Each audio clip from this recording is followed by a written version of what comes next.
Recording stopped.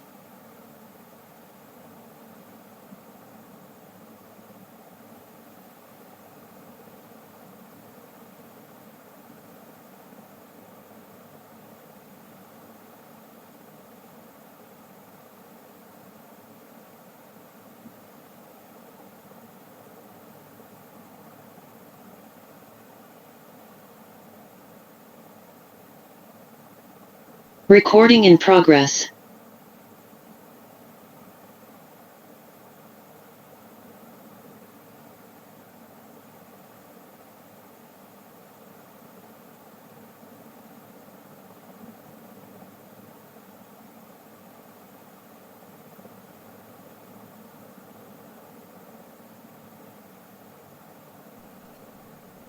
अस्सलाम वालेकुम sir.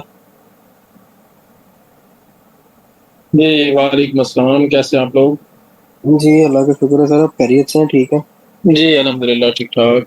अ, अच्छा सर, पिछले लेक्चर के हवाले से एक छोटा सा क्वेश्चन था मेरा जी कि सर हम हर इवेंट को, हिस्ट्री के किसी भी इवेंट को एनालाइज कर सकते हैं और फ्यूचर के किसी भी इवेंट को प्रिडिक्ट कर सकते हैं with the lens of constructivism, लेकिन हर इवेंट को हम प्रिडिक्ट या एनालाइज नहीं कर सकते लिबरल अप्रोच से या रियलिस्ट अप्रोच से। तो क्या ये बात ठीक है?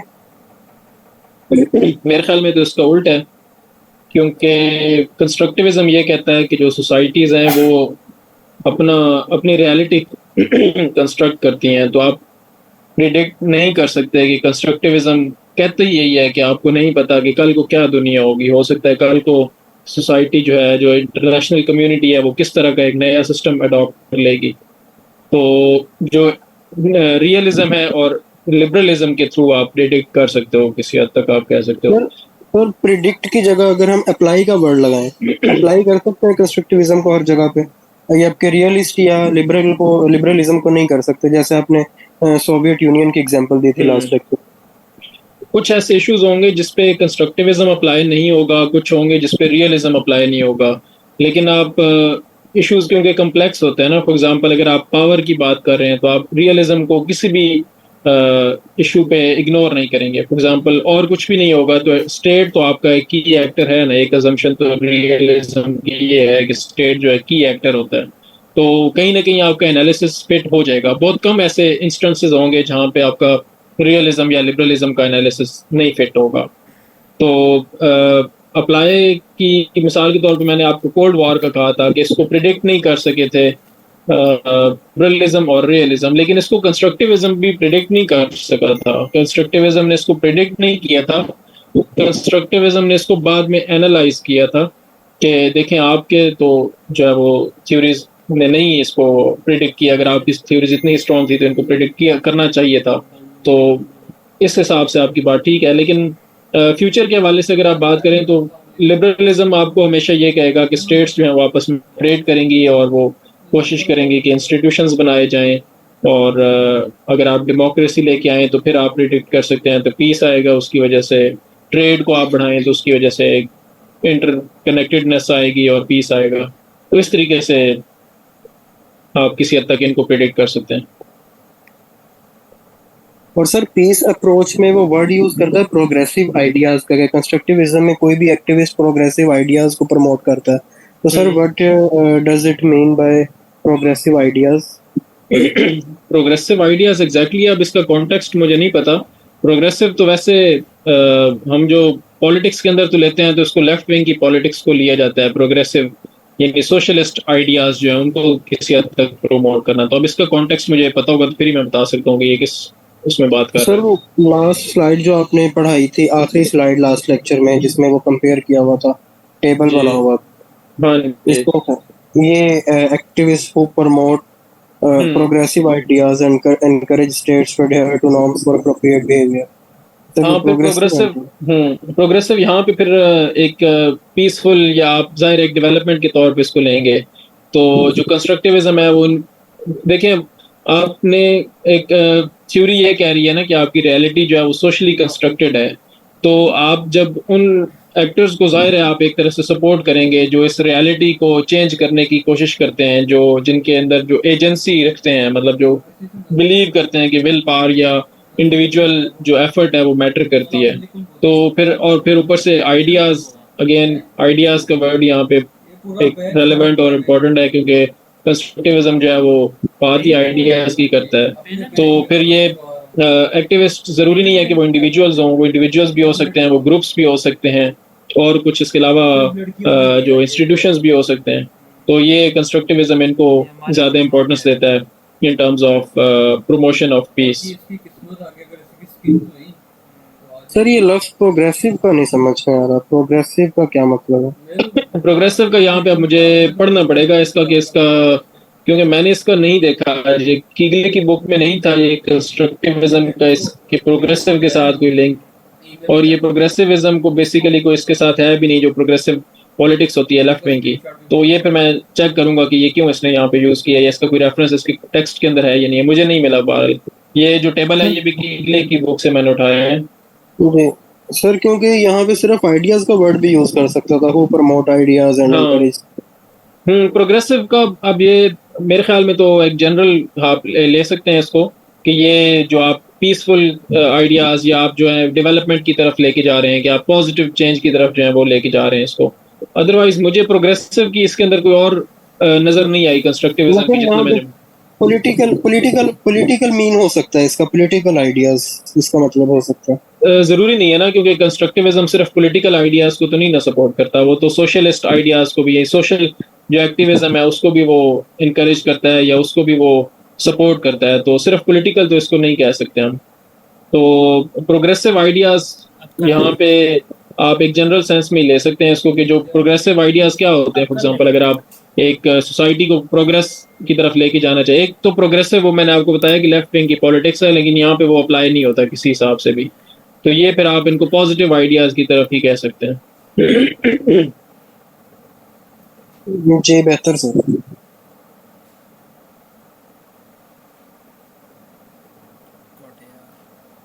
अच्छा, अब हमने तीन जो मेजर थ्योरीज हैं वो तो पढ़ ली हैं, रियलिज्म, कंस्ट्रक्टिविज्म और लिबरलिज्म, और मेजर इन्हीं पे ज़्यादा एम्फोसिस होता है, ज़्यादा इनको आपने डिटेल में पढ़ना होता है। बाकी जो थ्योरीज हैं उनको ज़्यादा डिटेल में जाने की ज़रूरत नहीं है, अनलेस कि वो एक ग्रुप बनता हो, तो फिर आपने उनको एक ग्रुप की सूरत में ज़्यादा करना होगा, क्योंकि पूरा क्वेश्चन फिर आ सकता होता है।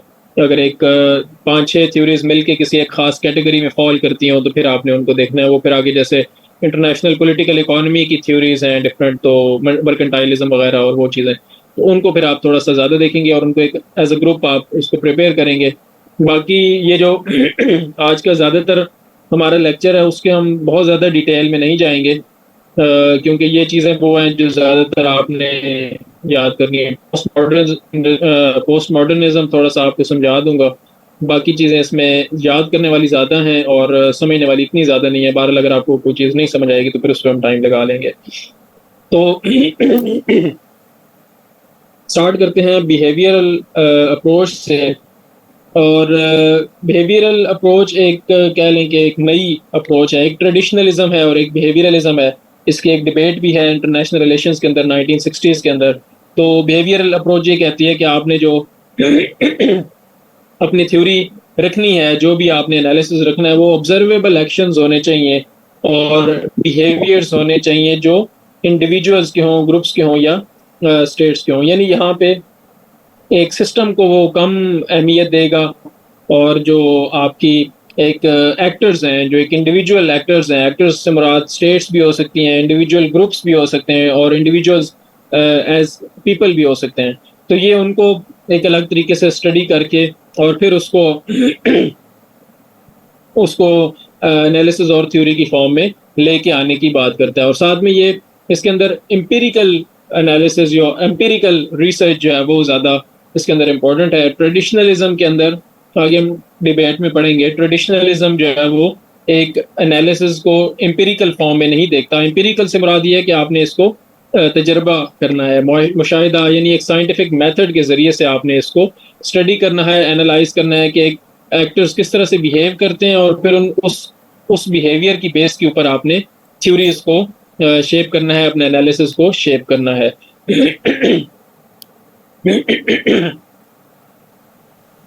इसमें मेन चीज़ क्या आ जाएगी कि एम्पिरिकल ऑब्जर्वेशन होनी चाहिए और इसमें जो है वो सिर्फ थ्योरी नहीं होनी चाहिए। आप मिसाल के तौर पे इंट्यूशन नहीं कह सकते कि जी इस तरह से होता है तो इस तरह से होगा, ये नहीं होगा। आपने इसके अंदर प्रॉपर एनालिसिस करना है। एनालिसिस के साथ आपने इसको एक एक्सपेरिमेंटल किसी हद तक आपने चीज़ों को लेके आना है, उनको एक्टर्स को ऑब्जर्व करना है, और ऑब्जर्व करने के बाद फिर आपने डाटा कलेक्ट करके सर्वे करने हैं, और जो हिस्टोरिकल डाटा है आपके पास, जो डिफरेंट पैटर्न्स आपके पास आते हैं हिस्टोरिकली, उनको आपने स्टडी करना है एम्पिरिकली। अगेन एम्पिरिकली का वर्ड थोड़ा यहाँ पे इम्पोर्टेंट है कि आप एक तरह से जिस तरह नेचुरल साइंसेज के अंदर एक प्रोसेस होता है कि आप डाटा कलेक्ट करते हो, उसके ऊपर फिर आप या पहले आप एक्सपेरिमेंट्स करते हो, उस एक्सपेरिमेंट्स का आप डाटा कलेक्ट करते हो, फिर उसकी बेस पे आप एनालिसिस करते हो और फिर आप कोई थ्योरी या जजमेंट देते हो। तो ये बिहेवियरल अप्रोच भी यही कहती है कि आपने ऐसे बैठे बैठे थ्योरी नहीं दे देनी, आपने डाटा कलेक्ट करना है, आपने एक्टर्स को ऑब्जर्व करना है, एक तरह से उनका मुशाहिदा करना है, और फिर उसके ऊपर डिफरेंट कॉन्टेक्स्ट के अंदर उनको आपने डिफरेंट एक्सपेरिमेंट्स करके या सर्वेज करके या डाटा कलेक्ट करके आपने उसको समझने की कोशिश करनी है, और उस एविडेंस की बेस के ऊपर आपने अपना जो एनालिसिस करना है। और फिर प्रिडिक्टिव एनालिसिस, जाहिर है जब आपने एक तरह से एक डाटा कलेक्ट कर लिया, आपने सर्वेज वगैरह कर लिए, तो उनकी बेस के ऊपर फिर आपका होगा जो एनालिसिस आप करोगे। तो एक आपने एक डाटा कलेक्ट किया, आपने ये सारा प्रोसेस करने के बाद फिर आप इस नतीजे पे पहुंचे कि फिर आप उन पैटर्न्स को देख के फिर आगे पास्ट बिहेवियर्स के को सामने रख के आप फ्यूचर के लिए फोरकास्ट करोगे कि आगे फ्यूचर में ये वाले एक्टर्स इन सर्कमस्टांसेस में क्या करेंगे।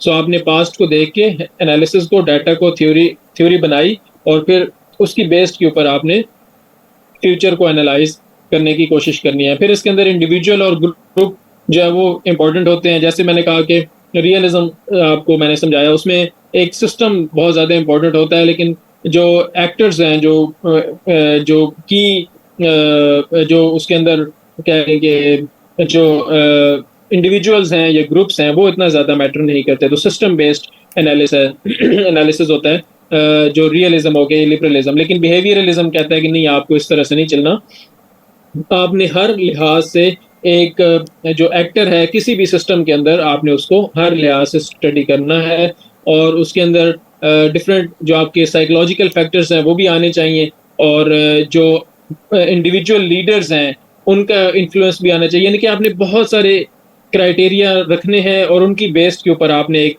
एनालिसिस करना है। आपने सिर्फ एक ये चीज़ नहीं रख लेनी कि जी ये हमारी एक रियलिज्म की ये थ्योरी है, तो ये जो कह रही है हमने सिर्फ वही मानना है, ऐसा नहीं करना। आपको साइकोलॉजिकल फैक्टर्स हैं, आपने बायसेस को देखना है, फिर आपने जो डिसीजन मेकिंग के जो मॉडल्स हैं, जो फॉर एग्जांपल ब्यूरोक्रेटिक डायनामिक्स हैं किसी भी मुल्क की, आपने उनको भी स्टडी करना है। तो फिर उसके बाद आपने डिसाइड करना है कि क्या चीज़ होगी, क्या चीज़ होनी चाहिए।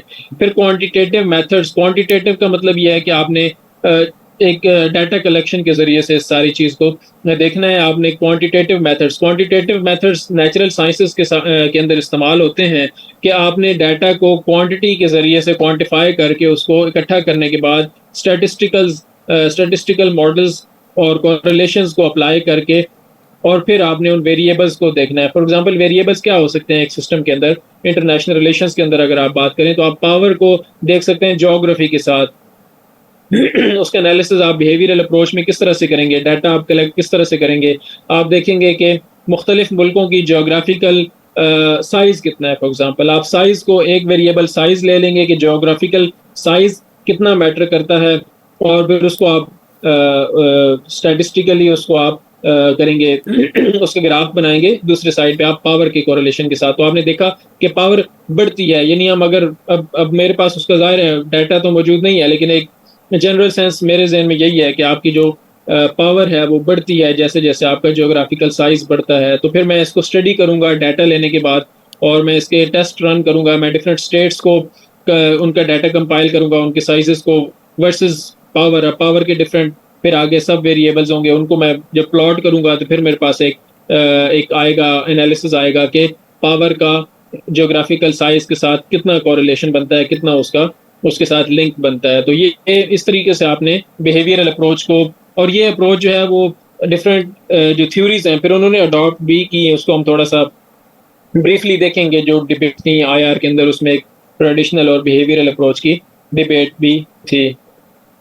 फिर जो सिस्टम्स अप्रोच है वो एक ओवरऑल सिस्टम को लेती है, वो एक्टर्स को इतना ज़्यादा नहीं देखती, वो सिस्टम को एज अ होल देखती है, वो इंडिविजुअल स्टेट्स के ऊपर फोकस नहीं करती, वो एक्टर्स के ऊपर फोकस नहीं करती। तो बिहेवियरल अप्रोच और सिस्टम्स अप्रोच किसी हद तक आप इनको कह सकते हैं कि ये पोलर ऑपोजिट है। यानी बिहेवियरल अप्रोच क्या कहती है कि आपने छोटी छोटी चीज़ों को, इंडिविजुअल्स को, ग्रुप्स को, स्टेट्स को, एक्टर्स को देखना है, लेकिन सिस्टम्स अप्रोच कहती है कि नहीं, आपको एक्टर्स को देखने की जरूरत नहीं है। आप ओवरऑल जब एक सिस्टम को स्टडी करते हैं तो आपको खुद ही अंदाजा हो जाएगा कि स्टेट किस तरह से बिहेव करती हैं। यानी आप यूं कह लें कि बिहेवियरल अप्रोच में आप देखते हैं कि स्टेट्स या एक्टर्स किस तरीके से सिस्टम को बनाते हैं, और आप सिस्टम्स अप्रोच के अंदर देखेंगे कि सिस्टम किस तरीके से मजबूर करता है एक्टर्स को एक खास तरीके से बिहेव करने में। सो ये एक होलिस्टिक पर्सपेक्टिव है जिसके अंदर आप मुख्तलिफ एलिमेंट्स को इस तरीके से नहीं देखते, आप एक सिस्टम के अंदर और सिस्टम का असर आप देखते हैं, और सिस्टम के हवाले से आप इस सारे जो एक आपका एनालिसिस होता है आप सिस्टम की बेस के ऊपर करते हो। फिर इंटरडिपेंडेंस को आप जरूर देखते हो कि जो स्टेट्स हैं, ये जो एक्टर्स हैं, उनके दरमियान में एक खास इंटरडिपेंडेंस मौजूद है। ऐसा नहीं है कि वो बिल्कुल एक दूसरे से जुदा जुदा हैं। जाहिर है आपने एक सिस्टम को भी देखना है तो सिस्टमिक अप्रोच के अंदर भी आपने ये तो देखना ही है कि वो सिस्टम का उन स्टेट्स के ऊपर क्या असर पड़ रहा है, स्टेट्स का आपस के अंदर क्या असर पड़ रहा है। और अगर एक स्टेट का बिहेवियर चेंज होता है या एक सिस्टम के एक हिस्से के अंदर एक चेंज आता है तो फिर उसका पूरे सिस्टम के ऊपर क्या असर पड़ता है। लेकिन अगेन आप एक सिस्टम को ही देख रहे होते हो, आप एक एक्टर को स्टडी आप नहीं कर रहे होते, आप ओवरऑल सिस्टम को होलिस्टिक अप्रोच के साथ देख रहे होते हो। फिर आप स्ट्रक्चर और पैटर्न्स को भी देखते हो कि एक इंटरनेशनल सिस्टम है, उसके स्ट्रक्चर और पैटर्न किस तरीके से हैं, यानी कि पावर की डिस्ट्रीब्यूशन किस तरीके से है, हिस्टोरिकल हमें क्या नज़र आता है, ट्रेंड क्या है कि पावर किस तरीके से बढ़ती और कम होती है, और सिस्टम के ऊपर पावर के बढ़ने या कम होने से असर क्या पड़ता है, किस तरीके से अलायंसेस बनती हैं या टूटती हैं, या अलायंसेस के बनने और टूटने से सिस्टम के ऊपर क्या असर पड़ता है, इंटरनेशनल इंस्टीट्यूशंस कितना असर डालते हैं सिस्टम के ऊपर, या उनके बनने से या टूटने से या उनसे पहले और उनके बाद में क्या फर्क पड़ता है। तो आप ये एक तरह से देखते हैं कि पैटर्न क्या है आपके हिस्टोरिकल। जब आप एक लंबे अरसे तक के लिए देखते हैं तो सिस्टम के आप पैटर्न्स देखते हैं कि सिस्टम किस तरीके से बिहेव करता है डिफरेंट सर्कमस्टांसेस के अंदर।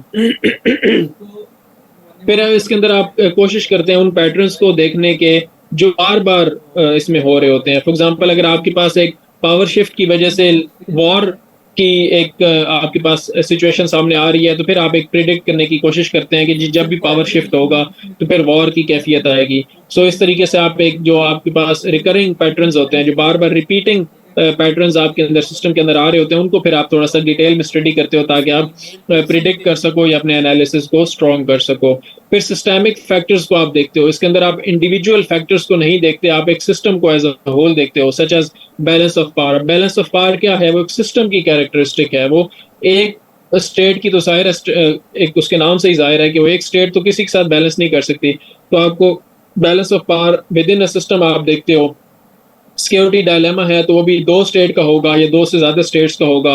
इकोनॉमिक इंटरडिपेंडेंस है तो वो भी दो स्टेट्स की या दो से ज्यादा स्टेट्स की होगी। तो अभी अब आप इन तीन वर्ड्स को अगर आप थोड़ा सा ध्यान से अगर आप सुन रहे हो या अगर आपके ज़हन में चीजें आ रही हैं तो फिर आपको ये समझ आ गई होगी कि ये तीन वर्ड्स आपने देखे हैं तो आपके पास कौन सी थ्योरीज हैं जो सिस्टम्स अप्रोच के ऊपर चलती हैं, जो सिस्टम्स अप्रोच को फॉलो करती हैं। आपने बैलेंस ऑफ पावर का देखा, सिक्योरिटी डायलेमास का देखा और इकोनॉमिक इंटरडिपेंडेंस का देखा। तो आपको यहाँ पे एक चीज कॉमन नजर आएगी रियलिज्म और लिबरलिज्म के दरमियान में कि दोनों सिस्टम्स अप्रोचेस हैं, दोनों सिस्टम को एनालिसिस करती हैं कि एक्टर्स को नहीं देखती, स्टेट्स को एज इंडिविजुअल एक्टर्स नहीं देखती। वो कहती हैं कि सिस्टम किस तरीके से स्टेट्स को मजबूर करता है बिहेव करने में। ठीक है तो आपको अंदाजा हुआ कि जो आपके मेजर दो थ्योरीज आपने पढ़ी हैं वो सिस्टम्स अप्रोच के तहत आती हैं, वो बिहेवियरल अप्रोच के तहत नहीं। अल्दो उन्होंने बिहेवियरल अप्रोच से भी चीज़ें ली है, ऐसा नहीं है कि बिहेवियरल अप्रोच ने बिल्कुल असर नहीं डाला, लेकिन जो मेजर आप कहेंगे आपने उनको सिस्टम्स अप्रोच की थ्योरीज कहनी है, रियलिज्म और लिबरलिज्म दोनों को। फिर आप सिस्टेमिक कॉन्स्ट्रेंट्स भी देखेंगे कि ये जो एक स्टेट है वो किस तरीके से बिहेव करती है और किस तरीके से वो बिहेव नहीं भी कर सकती। For example anarchic nature of system है तो वो एक कंपटीशन को जन्म देता है, एक थ्योरी इसमें ये कह रही है। दूसरी थ्योरी कह रही है नहीं, अनार्किक नेचर ऑफ सिस्टम जो है वो एक कोऑपरेशन को जन्म देता है। तो फिर आपने ये क्या देखा कि एक सिस्टम ने कंस्ट्रेंट्स लगाई स्टेट्स के ऊपर, सिस्टम ने मजबूर किया स्टेट्स को कि वो एक खास वे में बिहेव करें। अब उसमें आपको अगेन नजर आ रहा होगा कि एक डिफरेंस है, एक रियलिस्ट और लिबरल अप्रोच के अंदर डिफरेंस है। दोनों एक सिस्टम्स को डिफरेंट तरीके से इंटरप्रेट कर रही हैं, बहरहाल दोनों सिस्टम्स अप्रोच ही है। फिर इसके अंदर सिस्टम लेवल एक्सप्लेनेशन होती है, अगेन बार बार यही वर्ड रिपीट हो रहा है। तो ये इंडिविजुअल लेवल को नहीं देखता, ये स्टेट बिहेवियर को ऑन द होल सिस्टम देखता है कि एक ब्रॉड जो है वो कॉन्टेक्स्ट के अंदर एक स्टेट किस तरीके से बिहेव कर रही है और वो सिस्टम के ऊपर किस तरीके से उसका इम्पैक्ट हो रहा है। वो एक इंडिविजुअल स्टेट के कैरेक्टरिस्टिक्स को या उसके इंटरनल फैक्टर्स को ज्यादा नहीं देखती। अगर वो इंटरनल फैक्टर्स को भी देखती भी है कोई भी थ्योरी, तो वो उसको in the perspective of systems देखती है, in the context of systems देखती है, और वो कहती है कि ये जो इंटरनल फैक्टर्स हैं ये कॉमन हैं बाकी सारी स्टेट्स के अंदर। सो फॉर एग्जांपल डोमेस्टिक एक पॉलिसी मेकिंग के अंदर इंस्टीट्यूशंस रोल प्ले करते हैं, तो आपको एक तरीके से ये नजर आ रहा होगा कि शायद ये तो एक इंडिविजुअल लेवल पे बात हो रही है, इंडिविजुअल स्टेट के लेवल पे बात हो रही है। हालांकि ऐसा नहीं है, ये सिस्टम्स अप्रोच के तहत जब आप इसको देख रहे हैं तो फिर आप सारी स्टेट्स के अंदर इस चीज को देख रहे हैं। हर स्टेट के अंदर आपने एक बात कह दी कि जो डोमेस्टिक लेवल के एक्टर्स होते हैं, जो इंस्टीट्यूशंस होते हैं, वो एक रोल प्ले करते हैं। तो फिर आपने इंडिविजुअल स्टेट के बारे में बात नहीं की, आपने ओवरऑल सिस्टम की बात की, एक कॉमनैलिटी आपने देखी पूरे सिस्टम के अंदर। फिर इसकी जो पॉलिसी इम्प्लीकेशंस क्या हो सकती हैं सिस्टम्स अप्रोच को करने की, उसमें ये होता है कि आप एक जो ऑप्शंस देख सकते हो कि एक सिस्टम को चलाने के लिए, और आपको जो इंटरनेशनल ऑर्गेनाइजेशंस हैं, फॉर एग्जांपल अगर आपने कोई इंटरनेशनल बॉडी बनानी है तो जाहिर है आपको सिस्टम का पता होगा, तब भी आप इंटरनेशनल बॉडी बना सकते हो। किसी एक स्टेट की एक्सेप्शनल नेचर ऑफ इंस्टीट्यूशंस के ऊपर बेस नहीं कर सकते आप एक इंटरनेशनल ऑर्गेनाइजेशन जिसका इम्पैक्ट पूरी दुनिया की स्टेट्स के ऊपर होगा। तो सिस्टम्स अप्रोच के अंदर ही आप रहकर एक ऐसी बॉडी बना सकते हो जो कॉमनैलिटीज को देखेगी, जो सिस्टम का इम्पैक्ट देखेगी स्टेट्स के ऊपर, और स्टेट्स का ये देखेगी कि वो स्टेट्स ओवरऑल इंटरनेशनल सिस्टम के अंदर बिहेव किस तरीके से करती हैं। जब आपके पास ये एनालिसिस आ जाएगा, तब आपका जो इंटरनेशनल बॉडी, इंटरनेशनल ऑर्गेनाइजेशन जो भी आप बनाओगे, तभी वो इफेक्टिव हो सकेगी, तभी उसका कोई फायदा हो सकेगा। आप बिहेवियरल अप्रोच के जरिए से इंटरनेशनल ऑर्गेनाइजेशन नहीं बना सकते, क्योंकि इंटरनेशनल ऑर्गेनाइजेशन एक इंटरनेशनल सिस्टम का हिस्सा है, और बिहेवियरल अप्रोच आपको एक्टर्स के बारे में तो बताती है, लेकिन एक्टर्स का लिंक उस तरीके से नहीं बताती सिस्टम के साथ। अच्छा, अब ये हम सिलेबस कवर करने की कोशिश कर रहे हैं। इसमें थोड़ा सा आपको ये नजर आएगा बिहेवियरल अप्रोच और सिस्टम्स अप्रोच। ये अगेन मैं बता रहा हूँ कि डिटेल में नहीं आती होती, अनलेस कि अगर आपके पास सिस्टम्स अप्रोच आ जाए और उसमें आपसे पूछा जाए कि systems approach versus behavioural approach कौन सी को आप एक्सप्लेन करें, तो फिर आप सिस्टम्स अप्रोच के अंडर जो थ्योरीज आती हैं वो आपको पता होना चाहिए। मैंने आपको बता दिया कि रियलिज्म और लिबरलिज्म दोनों सिस्टम्स अप्रोच के अंडर आती हैं, और मार्क्सिज्म भी, या क्रिटिकल थ्योरी जिसको कहा जाता है, वो भी सिस्टम्स अप्रोच के अंडर आती है। लेकिन जो बिहेवियरल अप्रोच है उसके अंदर कंस्ट्रक्टिविज्म आपकी ज्यादा आती है, क्योंकि वो एक एक्टर्स के ऊपर फोकस उसका ज्यादा होता है, वो इंडिविजुअल्स के ऊपर, ग्रुप्स के ऊपर, और एक्टर्स यानी states in the context of international relations. आप स्टेट्स को एक्टर्स कहोगे तो वो आपकी बिहेवियरल अप्रोच के अंदर आएंगी। लेकिन नहीं, बिहेवियरल अप्रोच के अंदर इसलिए नहीं आएंगी क्योंकि बिहेवियरल अप्रोच तो एम्पिरिकल है। हाँ, कंस्ट्रक्टिविज्म इसके अंदर नहीं आएगी। इसके अंदर आपकी कौन सी आएगी, आई थिंक जो आपके पास अभी न्यू लिबरलिज्म है और जो स्ट्रक्चरल रियलिज्म है, ये फिर मैं आपको देख के दोबारा बताऊंगा कि बिहेवियरल अप्रोच के अंदर कौन सी आती है। कंस्ट्रक्टिविज्म इसके अंदर नहीं आती, वो तो वैल्यूज की बात करता है। खैर, पोस्ट मॉडर्निज्म जो है वो कंस्ट्रक्टिविज्म के साथ किसी हद तक लिंक्ड है, और ये एक पोस्ट मॉडर्निज्म एक बड़ी इंटरेस्टिंग थ्योरी भी है, एक बड़ा इंटरेस्टिंग फिनोमेना है। इसको समझना इसलिए मुश्किल है क्योंकि ये कहता है कि कोई भी चीज जो इंसान एक बनाते हैं मिलके, वो असल में उसका कोई वजूद नहीं होता। वो पोस्ट स्ट्रक्चरलिज्म की एक थ्योरी है। ये कहती है कि जी नुमान, आपने अभी क्वेश्चन पूछना है, बाद में पूछ लीजिएगा, चले पूछ लें।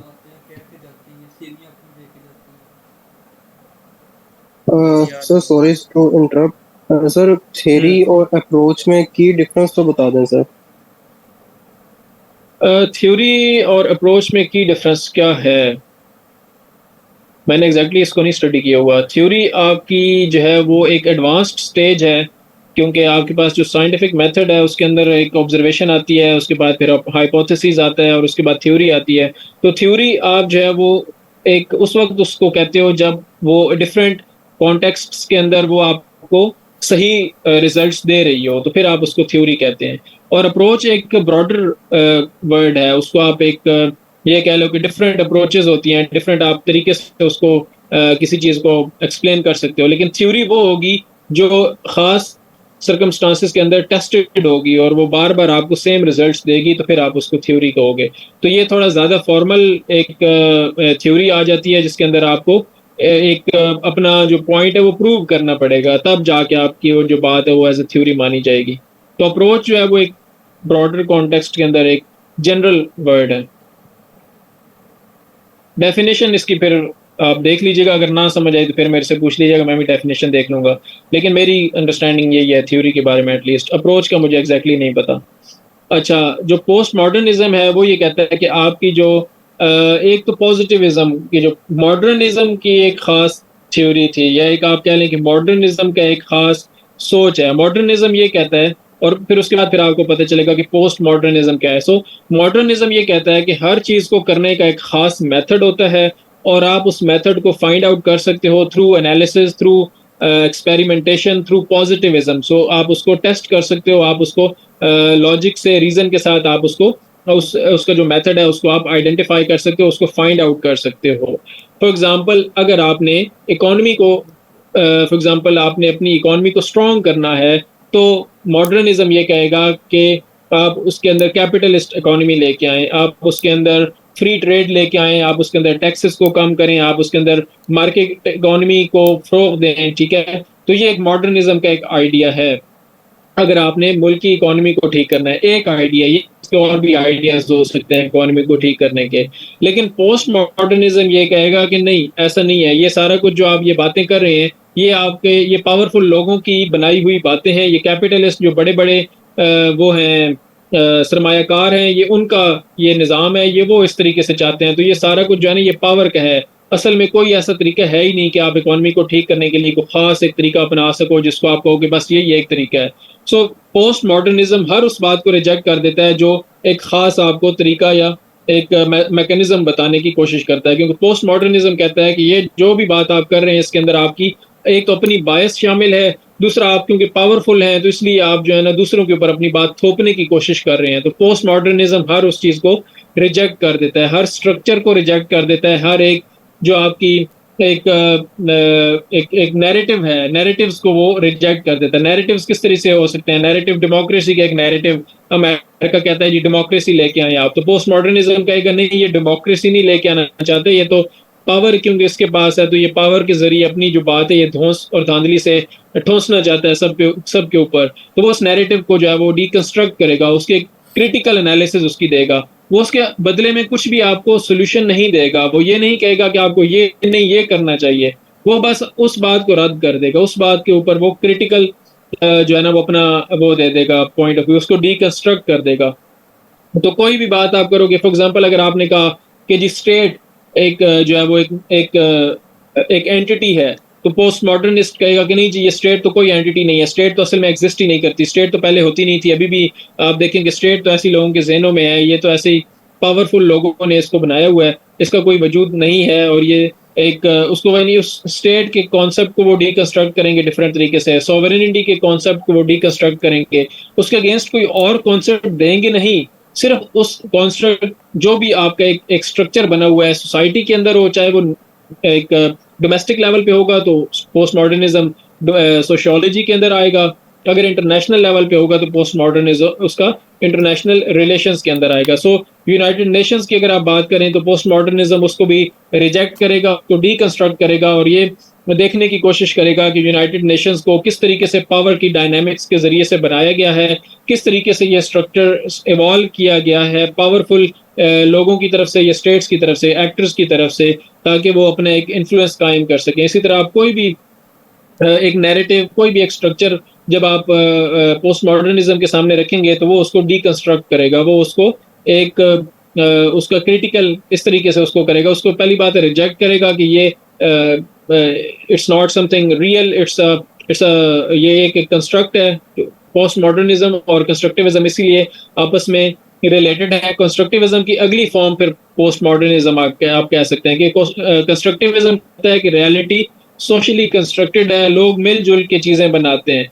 लेकिन पोस्ट मॉडर्निज्म कहता है कि नहीं, रियलिटी सोशली कंस्ट्रक्टेड नहीं है, रियलिटी बस एक पावरफुल लोगों की तरफ से और प्रिविलेज्ड लोगों की तरफ से ये बनाई गई है। फॉर एग्जांपल अगर आप साइंस की बात करेंगे तो पोस्ट मॉडर्निज्म साइंस को भी रिजेक्ट करेंगे। वो कहेंगे कि साइंस असल में कोई चीज नहीं है, साइंस जो है वो ये जो एम्पिरिकल मेथड है, कोई चीज आप प्रूव नहीं कर सकते। एक तरीके से आप कोई भी आपके पास मैकेनिज्म नहीं है कि आप एक खास चीज को आप प्रूव कर सकें। पोस्ट मॉडर्निज्म का अगर आप जेंडर रिलेशंस के अंदर आप देखें तो उसका एक बिल्कुल ही एक बड़ा इंटरेस्टिंग सा फिनोमेना निकलता है कि आपकी जेंडर जो है वो फ्लूइड आपका हो गया। जेंडर जो है वो एक कंस्ट्रक्ट है, वो एक पावरफुल पैट्रियार्किक कॉन्स्ट्रक्ट है जिसको डीकंस्ट्रक्ट करने की जरूरत है। तो इस तरीके से ये पोस्ट मॉडर्निज्म आपके हर चीज को वो डीकंस्ट्रक्ट करने की कोशिश करता है। और फिर साथ में ये क्या कहता है कि जो नॉलेज है वो प्रिविलेज्ड के पास होती है और जो मार्जिनलाइज्ड होते हैं उनके पास जो है वो उनका पर्सपेक्टिव एक्सेप्ट ही नहीं किया जाता। और ये सारा जो काम है ये पावर इम्बैलेंसेस का काम है। ये असल में कोई चीज़ रियलिटी में नहीं होती, ये सारी चीज़ें पावरफुल बनाते हैं ताकि वो अपनी जो पावर है उसको इन्हेंस कर सकें। फिर पोस्ट मॉडर्निज्म आइडेंटिटी के ऊपर फोकस करता है और ये कहता है कि एक एक्टर जो है वो हर एक्टर का एक अपना डिफरेंट पर्सपेक्टिव होता है। क्रॉस इंटरसेक्शनैलिटी के इसके अंदर एक कॉन्सेप्ट आ जाता है कि आप जो बात कर रहे हैं वो आपके अपने हिसाब से होगी और आप ठीक कह रहे हैं, जो भी आप कह रहे हैं वो आप ठीक कह रहे हैं, आपका एक अपना पर्सपेक्टिव है। ना आप गलत कह रहे हैं, ना मैं गलत कह रहा हूँ, ना तीसरा बंदा गलत कह रहा है। हर किसी का अपना अपना पर्सपेक्टिव है, ना कोई गलत है और ना ही कोई ठीक है। ना किसी को हक है कि वो किसी को गलत कह सके और ना किसी को हक है कि वो किसी को ठीक कर सके या ठीक कह सके। फिर ये लैंग्वेज को बहुत ज़्यादा डीकंस्ट्रक्ट करने की कोशिश करते हैं। ये कहते हैं कि ये सिर्फ कम्युनिकेशन का टूल नहीं है, ये सिर्फ रियलिटी को कंस्ट्रक्ट करने का टूल भी है और ये पावरफुल का एक टूल है जिसके ज़रिए से वो लैंग्वेज और डिस्कोर्स को शेप करते हैं ताकि लोगों के ऊपर एक तरह से वो अपना इन्फ्लुएंस कायम कर सकें। तो ये हर किस्म के स्ट्रक्चर्स को तोड़ने की बात करता है, हर किस्म की ये जो नोशंस हैं, हर किस्म के नैरेटिव्स को ये तोड़ने की बात करता है। ये सच, ये पोस्ट ट्रुथ भी आप इसको कह सकते हैं। ये कहता है सच कुछ नहीं होता, सच वही है जो आपका सच है। जो सच आपका है वो आपके लिए सच्चा है, जो दूसरा है उसके लिए उसका सच ठीक होगा। सो हर किसी का एक अपना अपना जो है वो सच है पोस्ट मॉडर्निज्म के नज़दीक।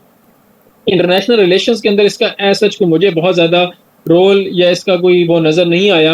हाँ, ये जो आपकी फॉर एग्जांपल डिफरेंट कंस्ट्रक्ट्स हैं, ये डिफरेंट कॉन्सेप्ट्स हैं, उसको डीकंस्ट्रक्ट करने के बारे में ये बात कर सकता है। लेकिन मुझे बहुत ज़्यादा इसके बारे में कुछ ऐसी चीज़ें नज़र नहीं आई जो अभी ये बिल्कुल यानी एक डेवलपिंग फेज़ के अंदर है। 1990s के बाद जाके ये पोस्ट मॉडर्निज्म की एक मूवमेंट चली थी सोशल साइंसेस के अंदर जिसने फिर इम्पैक्ट किया इंटरनेशनल रिलेशंस को भी। लेकिन इसके बारे में अभी इतना ज़्यादा कुछ स्कॉलर्स, और दूसरा प्रॉब्लम ये है कि ये जाहिर है जब आप ये बात करते हो कि कोई भी नैरेटिव ठीक नहीं है तो फिर आप कोई नैरेटिव दे भी नहीं सकते। और दूसरी, जब आपने कोई अल्टरनेटिव नहीं दिया तो फिर आपकी बात ऐसे एक तरीके से सुनी नहीं जा सकती। कि अगर आप कहते हैं कि जी सॉवरेनिटी जो है वो तो आपने सॉवरेनिटी को रिजेक्ट कर दिया, डीकंस्ट्रक्ट कर दिया, तो फिर उसके बदले में आपने क्या कोई कॉन्सेप्ट दिया। तो इसलिए फिर पोस्ट मॉडर्निज्म का वो जो इसका लिटरेचर है वो बड़ा लिमिटेड सा है और उसकी जो मूवमेंट है उसका असर दूसरे सब्जेक्ट्स के ऊपर कह लें काफ़ी ज़्यादा पड़ा है, लेकिन इन इटसेल्फ इसका जो सब्सटेंस है बहुत ज़्यादा वो नहीं है, इतना उसको आप नहीं कर सकते ज़्यादा। हाँ फिर मैंने आपको बताया कि इसके अंदर एक प्लूरलिज्म ये है कि हर किसी जो हर चीज़ है वो उसका एक अपना पर्सपेक्टिव हर एक्टर का और हर जो इंसान है या हर इंडिविजुअल है उसका एक अपना पर्सपेक्टिव है। सो एक for example notions of linear progress और सिंगल ट्रूथ जो है वो इसको ये रिजेक्ट करते हैं, चैलेंज करते हैं। कहते हैं कि कोई लीनियर प्रोग्रेस नहीं होती, आपका जो तरीका है हो सकता है वो ठीक हो सकता है वो आपका तरीका गलत हो। फिर सिंगल ट्रूथ मैंने आपको बताया कि आपका सच हो सकता है, आपका सच ठीक हो, आपको मैं कहूँगा कि ठीक है, आप भी ठीक कह रहे हैं, मैं भी ठीक कह रहा हूँ, तीसरा बंदा भी ठीक कह रहा है, हर किसी का अपना-अपना सच है, हर कोई ठीक कह रहा है। और फिर साथ में ये एजेंसी बेस्ड, अब आपको मैंने एक स्ट्रक्चर वर्सेस एजेंसी की एक डिबेट का बताया था कि आपने उसको थोड़ा-सा स्टडी करना है। तो पोस्ट मॉडर्निज़्म एजेंसी पे बिलीव करता है कि जो एक्टर्स होते हैं उनके अंदर एक पावर होती है, वो चेंज लेके आ सकते हैं और जो एक इंडिविजुअल्स हैं या वो ग्रुप हैं वो डोमिनेंट नैरेटिव्स को चेंज करते हैं और रेजिस्ट करते हैं उन नैरेटिव्स के। मेटा नैरेटिव्स खास एक वर्ड है इसके लिए, मेटा नैरेटिव्स को चैलेंज करते हैं, मेटा स्ट्रक्चर्स को चैलेंज करते हैं। एक कॉन्स्ट्रक्ट बना हुआ है सोसाइटी के अंदर, तो ये उसको चैलेंज करते हैं, उसको उसके अगेंस्ट एजेंसी इनके अंदर होती है, इनके अंदर पावर जो है वो मौजूद होती है। तो पोस्ट मॉडर्निज्म एक पावर देता है इंडिविजुअल्स को कि आप, वो कहते, ये मानता है इस बात को कि इंडिविजुअल्स के पास पावर होती है सिस्टम्स को चेंज करने का। फिर again critic of grand theories, ये हर थ्योरी को क्रिटिक करेगा, क्रिटिसाइज करेगा, ये हर थ्योरेटिकल फ्रेमवर्क के खिलाफ जाएगा, ये एवोल्यूशन के भी खिलाफ जाएगा, ये रिलीजन के भी कॉन्सेप्ट्स को डीकंस्ट्रक्ट करने की कोशिश करेगा, ये पेट्रियार्की को डीकंस्ट्रक्ट करने की कोशिश करेगा, ये इंटरनेशनल जो आपके पास जितने भी कॉन्सेप्ट्स हैं ये उनको भी डीकंस्ट्रक्ट करने की कोशिश करेगा। फिर इसका एक जो फिनोमेना इंटरनेशनल रिलेशंस के अंदर खास तौर पे है वो है ये है कि ग्लोबलाइजेशन, अगेन मैंने आपको बताया कि ये 1990s के बाद ये ज़्यादा आपके सामने ये पोस्ट मॉडर्निस्ट थॉट आई है और जिसकी वजह से इनका जो थ्योरेटिकल फ्रेमवर्क है वो काफ़ी लिमिटेड है। तो इसके अंदर आप ये एक चीज़ लिंक कर सकते हैं कि 90s के अंदर ही ग्लोबलाइजेशन हमने देखी, जब यूनिपोलर वर्ल्ड आपके सामने आई तो फिर उसके बाद ही आपने ग्लोबलाइजेशन का फिनोमेना देखा। तो क्योंकि ये उसी दौर में इवॉल्व कर रहा था तो फिर इसने उन इश्यूज़ के ऊपर ज़्यादा बात की। फॉर एग्जांपल ग्लोबलाइजेशन किस तरीके से कल्चर्स को और आइडेंटिटीज़ को इम्पैक्ट करती है, और ख़ास में हाइब्रिड आइडेंटिटीज़। यानी हाइब्रिड आइडेंटिटी का क्या मतलब है कि एक बंदा जो पाकिस्तान के अंदर है वो एक उसकी सोच अमेरिकन सोच के तौर पे है, वो लिबास तो पहले भी हम लोग पहनते ही थे लेकिन अब एक सोच भी अमेरिकन हो गई कि आपने एक इतनी ज़्यादा आपके पास ग्लोबलाइजेशन की वजह से मीन्स ऑफ कम्युनिकेशन, इंटरनेट वगैरह आपके पास इतनी आ गई, तो आपकी एक जो आइडेंटिटी है बहुत सारे ऐसे काम हैं जो आप वो कर रहे हो जो अमेरिकन बंदा बैठे हुआ है तो वो कर रहा है। सो एक एक जो है ना वो इंटरेक्शंस किस तरह से हुई हैं ग्लोबलाइजेशन की वजह से और किस तरीके से आइडेंटिटीज चेंज हुई हैं, ये भी पोस्ट मॉडर्निज्म इसको भी एनालाइज करने की कोशिश करता है। फिर अगेन मैंने कहा कि ये हर चीज़ को क्वेश्चन करते हैं, तो ये एथिकल नॉर्म्स को भी क्वेश्चन करते हैं। ये कहते हैं कि यूनिवर्सैलिटी कैसे हो सकती है किसी चीज़ के अंदर, और किसी हद तक आपको ये बातें फिर ठीक भी लगेंगी कि एक बंदा जो बैठा हुआ है पाकिस्तान के अंदर और एक बैठा हुआ है अमेरिका के अंदर, जो अमेरिका वाला कहता है कि जी आप जो है वो औरतों को ये हकूक दो, वुमेन राइट्स के ऊपर वो एक खास आपको एक लिस्ट पकड़ा देता है। वेस्टर्न मीडिया कह लें, ये वेस्टर्न जो आपके कंट्रीज हैं वो आपको एक लिस्ट देते हैं कि जी आपने वुमेन राइट्स के साथ ये चीज़ें आपने पूरी करनी है। अब पाकिस्तान के कॉन्टेक्स्ट के अंदर जब आप देखते हैं तो हम कहते हैं नहीं जी हम आपकी बात तो नहीं मान सकते, हमारा एक अपना कॉन्टेक्स्ट है, कल्चर है, एक हमारा अपना एक रिलीजियस कोड है और हमारे रिलीजन के अंदर औरतों को वो वाले हकूक दिए गए हैं जो आपके पास नहीं दिए गए, तो आप अपने पहले उनको ठीक करें। सो आपको यहाँ पे एथिकल नॉर्म्स की बात हुई ना कि उनके नज़दीक एथिकल नॉर्म्स क्या हैं और हमारे नज़दीक एथिकल नॉर्म्स क्या हैं, तो उनके दरमियान में हो सकता है क्लैश हो और दोनों को ये नहीं कह सकते आप कि हमारे ठीक हैं या उनके ठीक हैं। तो पोस्ट मॉडर्निस्ट कहते हैं कि कोई यूनिवर्सैलिटी आप इसके अंदर नहीं लेके आ सकते। इवन वो तो कहते हैं कि सच भी आपका, मैंने आपको पहले भी बता दिया कि आपका सच और मेरा सच बिल्कुल मुख्तलिफ हो सकते हैं, बिल्कुल पोलर ऑपोजिट्स हो सकते हैं और इस चीज़ को एक्सेप्ट किया जाना चाहिए। और फिर इसने वेस्टर्न ये क्रिटिकल थ्योरी के अंदर भी मैंने आपको शुरू में बताया कि ये क्रिटिकल थॉट के अंदर पोस्ट मॉडर्निस्ट थॉट ने इवॉल्व किया। सो इसने वेस्टर्न वैल्यूज़ को काफ़ी ज़्यादा क्रिटिसाइज किया और इसके अंदर एक जो एक वाइट मैंस बर्डन आपने सुना होगा, फिर वाइट सुप्रीमेसी आपने सुना होगा। तो ये जो इन चीज़ों को बहुत ज़्यादा पोस्ट मॉडर्निज्म ने क्वेश्चन किया कि नॉन वेस्टर्न सोसाइटीज़ के ऊपर आप कैसे ये वैल्यूज़ को इम्पोज कर सकते हैं उनके ऊपर। फिर आप फॉर एग्जांपल एक वर्ल्ड बैंक है तो वो एक वेस्टर्न उसका एक पर्सपेक्टिव है, वो वेस्टर्न थॉट के ऊपर बेस्ड है। तो वो कहता है कि जी आपने पॉवर्टी रिडक्शन अगर करनी है तो आप लेट्स से फ्री मार्केट को इन्हेंस करें, उसको बढ़ाएं। तो पोस्ट मॉडर्निज्म कहता है कि आप कौन होते हैं। एक तरीके से अगर आपने तरक्की कर ली है तो ज़रूरी तो नहीं है कि उसी तरीके से पाकिस्तान ने भी तरक्की करनी है। पाकिस्तान का कॉन्टेक्स्ट डिफरेंट है, आपका कॉन्टेक्स्ट डिफरेंट है, तो आपको ये मार्जिन देना चाहिए डिफरेंट मुल्कों को, डिफरेंट सोसाइटीज़ को। वेस्ट को ये नहीं करना चाहिए कि जी हमने क्योंकि इंडस्ट्रियलाइजेशन के ज़रिए से तरक्की की है तो पूरी दुनिया ही इंडस्ट्रियलाइजेशन के ज़रिए से तरक्की करे। हमने अगर कैपिटलिज्म और फ्री मार्केट के ज़रिए से तरक्की की है तो पूरी दुनिया ही फ्री मार्केट और कैपिटलिज्म को अपनाए। तो ये जो है पोस्ट मॉडर्निस्ट इसको बहुत ज़्यादा क्वेश्चन करते हैं। फिर मेथोडोलॉजिकल प्लूरलिज्म का क्या कॉन्सेप्ट है कि डाइवर्स और इनोवेटिव रिसर्च मेथोडोलॉजी जो होनी चाहिए। ये मैंने आपको कहा कि पोस्ट मॉडर्निज्म अगर बायोलॉजी के अंदर होगा तो ये पूरे कंस्ट्रक्ट को ही क्वेश्चन करेगा, जेंडर और सेक्स का। वो कहेगा कि ये सारा जो कंस्ट्रक्ट है ये सारे के सारे गलत है, ये तो सारे का सारा जो है वो एक पैट्रियार्किकल इसके अंदर, क्योंकि साइंटिस्ट जो थे वो मेल थे तो उन्होंने एक खास तरीके से ये सारा नॉलेज को जो है अपनी एक पावर को इन्हेंस करने के लिए बनाया है। तो हमें ये सारा जो है ना इसको हम रिजेक्ट करते हैं और एक इनोवेटिव रिसर्च मेथोडोलॉजीज होनी चाहिए जिसके ज़रिए से डिफरेंट लोगों का पर्सपेक्टिव आपके पास आ सके।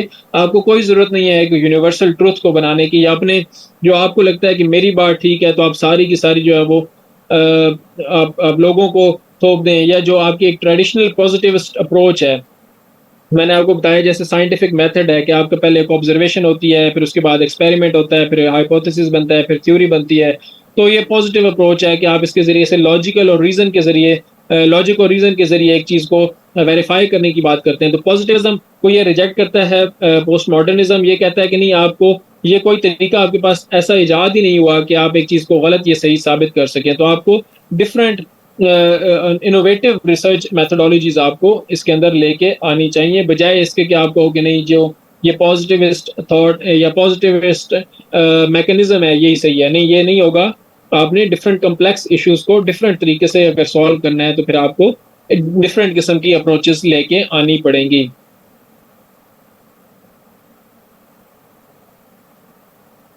उसके बाद नेक्स्ट हमारे पास जो थ्योरी है वो फेमिनिज्म की है। फेमिनिज्म की थ्योरी तो ऐसा आप इसको नहीं कह सकते, क्योंकि ये एक क्या लें कि एक डिफरेंट सब्जेक्ट की एप्लीकेशन है डिफरेंट सब्जेक्ट के ऊपर। तो आपका एक इंटरसेक्शन है जेंडर स्टडीज और इंटरनेशनल रिलेशंस का। तो फिर ये उसके जो कुछ कॉन्सेप्ट्स हैं फेमिनिज्म के, ये आप अप्लाई करते हैं इंटरनेशनल रिलेशंस के अंदर, तो एक ओवरऑल एक पर्सपेक्टिव बन जाता है। लेकिन एक खास थ्योरी आप इसको इस तरीके से नहीं कह सकते जिस तरीके से आपके पास रियलिज्म है। बहरहाल जब टाइम गुजरेगा तो फेमिनिज्म, क्योंकि अब थोड़ा सा उसकी थोड़ी नई थॉट है, इतनी ज़्यादा पुरानी नहीं है लिटरेचर के अंदर, जो आपके एकेडमिक जो आपका एकेडेमिया है उसके अंदर। तो जैसे जैसे ये इवॉल्व होगा तो आपको एक और रिफाइंड किस्म के कॉन्सेप्ट्स और असम्पशंस और थ्योरीज आपको नज़र आनी शुरू हो जाएंगी फेमिनिज्म से रिलेटेड। अभी जो अब तक का इसका एक आपके पास पर्सपेक्टिव है वो ये है कि वो जेंडर डायनामिक्स को, इनइक्वालिटीज़ को और आइडेंटिटीज़ को एग्जामिन करता है कि इंटरनेशनल रिलेशंस के ऊपर उनका असर क्या पड़ता है। जेंडर डायनामिक्स का मतलब ये है कि मेल फीमेल या जो डिफरेंट जेंडर्स हैं, जिसको जेंडर स्टडीज़ अगर आपका सब्जेक्ट है तो आपको अंदाज़ा होगा कि उसके ऊपर कितनी डिबेट इस वक्त चल रही है कि जेंडर का एक फ्लूइड कॉन्सेप्ट है और जेंडर कितने होते हैं, बहुत ज़्यादा होते हैं, सिर्फ दो नहीं होते हैं, दो से कई गुना ज़्यादा होते हैं। फिर तो उनके दरमियान में जो एक डायनामिक्स है ये उसको एग्जामिन करता है। फिर उनके दरमियान में जो इनइक्वालिटीज़ हैं, यानी मेल फीमेल इनइक्वालिटी जो है वो उसको ये एग्जामिन करता है। और जो डिफरेंट आइडेंटिटीज़ हैं, क्योंकि फेमिनिज्म के अंदर एक इंटरसेक्शनैलिटी का कॉन्सेप्ट है कि आप फॉर एग्जांपल अगर आप एक वाइट फीमेल हैं, आपके जो आपको मुश्किलात हैं सोसाइटी में उनमें, और एक फीमेल जो ब्लैक है उनमें बहुत फ़र्क होगा। तो यानी आप ये नहीं कह सकते कि सारी दुनिया की औरतों के ऊपर एक तरीके से ही जुल्म होता है जैसे कि फेमिनिज्म ये कहता है। तो आपके पास एक डिफरेंट आइडेंटिटी के हिसाब से आपने देखना है कि किस तरीके से वो ग्लोबल पॉलिटिक्स के ऊपर उसका असर क्या पड़ता है। फॉर एग्जांपल अगर एक पॉलिसी है वो आपने यूके के अंदर बैठ के बनाई है, और वो जिस तरह से आईएमएफ के को फॉर एग्जांपल कोई पॉलिसी है वो आपने यूएस के अंदर आईएमएफ के हेड ऑफिस के अंदर बैठ के बनाई है, और वहाँ पे सारे के सारे वाइट मेल और वाइट फीमेल्स हैं जो वहाँ पे उसके अंदर बैठी हुई हैं। तो उन्होंने जो पॉलिसी बनाई वो अफ्रीका के अंदर जो औरतें हैं उनके लिए तो वो कामयाब शायद ना हो सके। तो आइडेंटिटी आपकी एक बहुत ज़्यादा मैटर करती है। फेमिनिज्म उसको भी देखता है, जेंडर डायनामिक्स को भी देखता है, और इनइक्वालिटीज़ जो है वो inequalities in terms of genders and sexes ये उसको भी देखता है। फिर ये भी एक क्रिटिकल अप्रोच के अंदर आ जाता है। ये भी जो ट्रेडिशनल आईआर की थ्योरीज हैं उनको ये क्रिटिसाइज करता है, उनको ये चैलेंज करता है, और ये कहता है कि आपने जेंडर को तो बिल्कुल ही इग्नोर कर दिया है। किसी थ्योरी के अंदर आपने जेंडर का जिक्र ही नहीं किया, ना आपने रियलिज्म के अंदर बात की, ना आपने लिबरलिज्म के अंदर बात की, ना कंस्ट्रक्टिविज्म के अंदर आपने बात की। तो जेंडर तो इतना ज़्यादा इंपॉर्टेंट रोल प्ले करता है आपके इंटरनेशनल रिलेशंस के अंदर, लेकिन आपने इसको इग्नोर कर दिया। तो ये उसको एक्सप्लोर करते हैं। सो पहले तो जेंडर को जो ये एक फेमिनिज्म का एक आजकल का जो एक कॉन्सेप्ट है उसके अंदर जेंडर जो है उसको सोशल कंस्ट्रक्ट समझा जाता है कि आपका जो जेंडर है और जो आपका सेक्स है ये दो डिफरेंट चीज़ें हैं। Sex biological, gender is social. और जेंडर जब सोशल कॉन्स्ट्रक्ट है तो उसके कई ज़्यादा आप उसकी जेंडर्स बना सकते हैं, चाहे वो 10 जेंडर्स आप बनाएं, चाहे 20 जेंडर्स बनाएं। सो जेंडर जो है वो बायोलॉजिकली डिटरमिन नहीं होता, सोशली कंस्ट्रक्टेड होता है। और जो ट्रेडिशनल जेंडर रोल्स हैं वो भी फिर आपके जो है वो सोशली कंस्ट्रक्टेड है। जाहिर है जब आपके जेंडर ही सोशली कंस्ट्रक्टेड है तो आपके रोल्स भी सोशली कंस्ट्रक्टेड हैं। और फिर ये देखता है कि आपके जो ये जेंडर रोल्स हैं और जो नॉर्म्स हैं जेंडर के हवाले से, ये स्टेट बिहेवियर, डिप्लोमेसी और ग्लोबल इंटरेक्शंस के ऊपर इनका क्या असर होता है। सो पहले तो पेट्रियार्की एंड पावर को ये एग्जामिन करता है। फेमिनिज्म का बेसिक जो मुद्दा है, जो सब्सटेंस है, वो पेट्रियार्की से रिलेटेड है। पेट्रियार्की और पावर ये इसके मेन दो कॉन्सेप्ट्स हैं जिनके ऊपर ये सबसे ज़्यादा इनका इनके बारे में बात होती है। सो फेमिनिज्म क्या देखता है कि पैट्रियार्कल स्ट्रक्चर जो होते हैं वो किस तरीके से पावर इम्बैलेंसेस क्रिएट करते हैं और इनइक्वालिटीज बनाते हैं। अब ये इसको सोशल और डोमेस्टिक कॉन्टेक्स्ट के अंदर तो जाहिर है ये देखता ही है, लेकिन फिर ये उसको एक उसका जो दायरा कार है उसको बढ़ा के इंटरनेशनल रिलेशंस के अंदर भी लेके जाता है कि पैट्रियार्किकल स्ट्रक्चर जो होते हैं वो पावर इम्बैलेंसेस को किस तरीके से बढ़ाते हैं और किस तरीके से इनइक्वालिटीज को वो यानी जो दुनिया में इनइक्वालिटीज हैं, जो पावर के इश्यूज हैं, ये उसको मर्द और औरत की तकसीम के ऊपर डाल देता है। और ख़ास तौर पे जो मर्द का पैट्रियार्किकल जो स्ट्रक्चर है, जो एक टॉक्सिक मैस्कुलिनिटी जो एक चीज़ है, जो मर्दों की एक पावर है औरतों के ऊपर, जिस तरीके से मर्दों ने औरतों को मजलूम जुल्म करके उनको अपने एक तरह से गुलाम किया हुआ है, तो ये उसकी वजह से जो है वो इनइक्वालिटीज आती हैं इंटरनेशनल रिलेशंस के अंदर भी। और फिर साथ ही ये देखते हैं कि जो स्ट्रक्चर्स मर्दों ने बनाए हुए हैं ये किस तरीके से औरतों या नॉन बाइनरी इंडिविजुअल्स को डिफरेंट तरीके से ये इम्पैक्ट करते हैं। फिर इंटरसेक्शनैलिटी फेमिनिज्म का एक मेजर कॉन्सेप्ट है जिसके अंदर ये देखता है कि जेंडर का जो रोल है वो डिफरेंट आइडेंटिटीज के साथ किस तरीके से इंटरेक्ट करता है और किस तरीके से डिफरेंट लोगों के डिफरेंट पर्सपेक्टिव या डिफरेंट उनकी जिंदगी किस तरह से शेप होती है। यानी मैंने आपको बताया कि एक जेंडर औरत जो है वो फीमेल वाइट है उसका, और जो फीमेल ब्लैक है, अफ्रीकन अमेरिकन है, उसका बड़ा फर्क होगा। क्लास, एथनिसिटी और रेस किस तरीके से इंटरेक्ट करती है जेंडर के साथ और फिर इंसानों की जिंदगी के ऊपर असरअंदाज होती है और फिर उसको ट्रांसेंड करती है, ना सिर्फ डोमेस्टिक लेवल पे बल्कि इंटरनेशनल लेवल के ऊपर भी। फिर ये रिप्रेशन और पार्टिसिपेशन, यानी जेंडर स्टडीज का या फेमिनिज्म का एक बड़ा एक क्रिटिसिज्म है कि औरतों की पार्टिसिपेशन बहुत कम है इंटरनेशनल पॉलिटिक्स के अंदर। अगर आप देखें सिफारतकार, अगर आप देखें हेड्स ऑफ स्टेट्स, अगर आप देखें हेड्स ऑफ गवर्नमेंट, अगर आप देखें, आप आर्मी को देख लें, पावर की अगर आप बात करें तो उसके अंदर ज्यादा से ज्यादा आपको मर्द ही नजर आएंगे, औरतें बहुत कम नजर आएंगी। अंडर रिप्रेजेंटेशन ऑफ विमेन है हर सर्कल के अंदर, यानी डिप्लोमेटिक हो, पॉलिटिकल हो, इंटरनेशनल ऑर्गेनाइजेशंस हो, हर जगह पे ये फेमिनिज्म क्रिटिसाइज करता है कि आपने आपके जो किसी भी आप देखते हैं उसके अंदर औरतों की पार्टिसिपेशन बहुत ही कम है।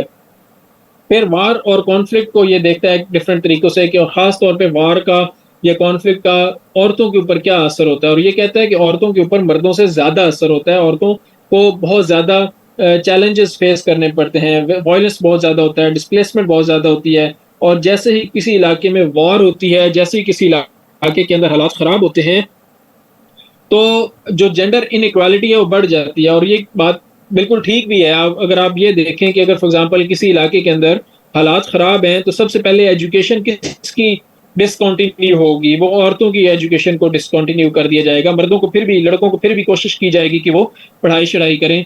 अगर इकॉनमी ख़राब होती है किसी मुल्क की वॉर की वजह से या वैसे भी, तो सबसे ज़्यादा एजुकेशन के हवाले से इम्पैक्ट लड़कियों के ऊपर पड़ता है। हेल्थ के ऊपर आप देखें तो सबसे ज़्यादा इम्पैक्ट लड़कियों पे, औरतों के ऊपर पड़ता है। इसी तरह जब आपके पास जब आईएमएफ की शराइत सख्त होती हैं तो सोशल सिक्योरिटी के प्रोग्राम्स को कम किया जाता है, तो उसकी वजह से हेल्थ के इश्यूज और जो ये पॉवर्टी है जैसी बढ़ती है तो औरतों के ऊपर बहुत ज़्यादा डोमेस्टिक वायलेंस इसकी वजह से बढ़ जाता है। सो फेमिनिज्म इन इश्यूज को भी देखता है कि इंटरनेशनल ऑर्गेनाइजेशंस क्या इन चीज़ों को अपने उसके अंदर शामिल करती हैं अपने एनालिसिस के अंदर, या अपने जो इनका कैलकुलस है उसके अंदर इन कुछ चीज़ों को शामिल करती हैं या नहीं करती। और ख़ास तौर पे ये वॉर को एक मैस्कुलिन डोमेन के तौर पे जो एक किया जाता है पोर्ट्रेयल, उसको भी फेमिनिज्म एग्जामिन करता है, कुछ इसको क्रिटिसाइज भी करता है। एक जो ख़ास तौर पे एक है यहाँ पे डिफरेंस फेमिनिज्म, यहाँ पे अब पता नहीं लिखा है या नहीं। तो फेमिनिज्म ये कहता है कि जो मर्द हैं वो ज़्यादा पावर की तरफ उनका फोकस होता है और वो उनके अंदर एग्रेसिव बिहेवियर ज़्यादा होता है, तो वो उस चीज़ को एक क्रिटिसाइज करते हैं। वो कहते हैं कि जी अगर आप औरतों को ज़्यादा लेके आएँ पॉलिसी मेकिंग के अंदर, तो आप जो है इस मैस्कुलिनिटी को, इस टॉक्सिक मैस्कुलिनिटी को आप ख़त्म कर सकते हैं। ये जो आपकी एक मैस्कुलिन ट्रेट है, एग्रेसिव बिहेवियर है, इसको आप कम कर सकते हैं। तो फेमिनिज्म ये भी इस तरीके से भी इस चीज़ को क्रिटिसाइज करता है, जो ट्रेडिशनल एक तरीकाकार है उसको जो दुनिया में पहले से चल रहा है।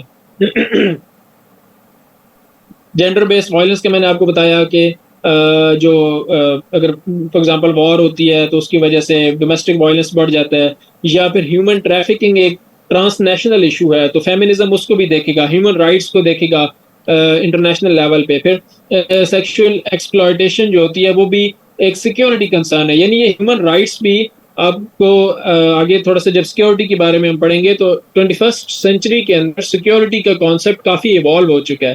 पहले सिक्योरिटी स्टेट सेंट्रिक होती थी, अब सिक्योरिटी इंडिविजुअल सेंट्रिक है, अब ह्यूमन सेंट्रिक सिक्योरिटी की बात की जाती है। तो जब आप ह्यूमन सेंट्रिक सिक्योरिटी की बात की तो ह्यूमन ट्रैफिकिंग एक सिक्योरिटी का इशू है एक स्टेट के लिए, या जेंडर बेस्ड वायलेंस अगर उसकी वजह ट्रांसनेशनल इश्यूज हैं तो वो भी एक स्टेट की सिक्योरिटी का इशू है, आप उसको सिर्फ एक इंडिविजुअल लेवल पे उसको नहीं देखेंगे। सो एक आपने जो सिक्योरिटी है उसको आपने उसका दायरा कार बढ़ा दिया। जो पाकिस्तान की नेशनल सिक्योरिटी पॉलिसी है, अगर आपने वो स्टडी की हो जो पिछली गवर्नमेंट के दौर में आई थी, पिछली से पिछली गवर्नमेंट में, तो उसके अंदर ह्यूमन सिक्योरिटी को काफ़ी अहमियत दी गई थी और वो बड़ा अच्छा डॉक्यूमेंट है, आप लाजमी उसके बारे में उसको पढ़िएगा। नेशनल सिक्योरिटी पॉलिसी जो पाकिस्तान की आई थी, आई थिंक 2021 के अंदर वो लॉन्च हुई थी, उसका बहुत ही खूबसूरत उसके चीज़ें लिखी गई हैं। ऑल्दो उसकी इम्प्लीमेंटेशन जो हमें उसके बारे में कुछ बहुत ज़्यादा उम्मीद नहीं है,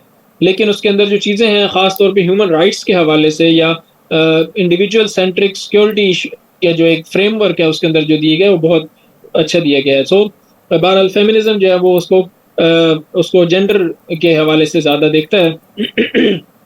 फिर ग्लोबलाइजेशन को फेमिनिज्म भी क्रिटिसाइज भी करता है, या आप कह रहे हैं कि क्रिटिकली एनालाइज करता है कि औरतों के ऊपर या औरतों की जो वो है लेबर है या उनका काम है या उनकी जो अपॉर्चुनिटीज़ हैं या एक्सेस टू रिसोर्सेज हैं, ये उसको भी देखता है और ख़ास तौर पे क्रिटिसाइज करता है आईएमएफ की पॉलिसीज़ को, या जो आपकी इकोनॉमिक इनइक्वालिटी है ग्लोबलाइजेशन की वजह से, ये उसको भी काफ़ी क्रिटिसाइज करता है कि इसकी वजह से औरतों के ऊपर बहुत ज़्यादा नेगेटिव इम्पैक्ट्स जाते हैं। सो फिर जेंडर सेंसिटिव अप्रोच को ये सिर्फ पीस बिल्डिंग और कॉन्फ्लिक्ट के रेजोल्यूशन मैकेनिज्म के अंदर भी ये देखता है, लेकिन साथ साथ ये उसको लैंग्वेज और डिस्कोर्स का हिस्सा बनाने की भी बात ज़्यादा करता है कि आपके जो लैंग्वेज है उसके अंदर भी आपने इंटरनेशनल रिलेशंस के सब्जेक्ट के अंदर जो आपने लैंग्वेज यूज़ करनी है आपको उसको सेंसिटाइज करना चाहिए। जेंडर न्यूट्रल लैंग्वेज आप इस्तेमाल करें, ही की बजाय आप दे यूज़ करें या ही और शी यूज़ करें।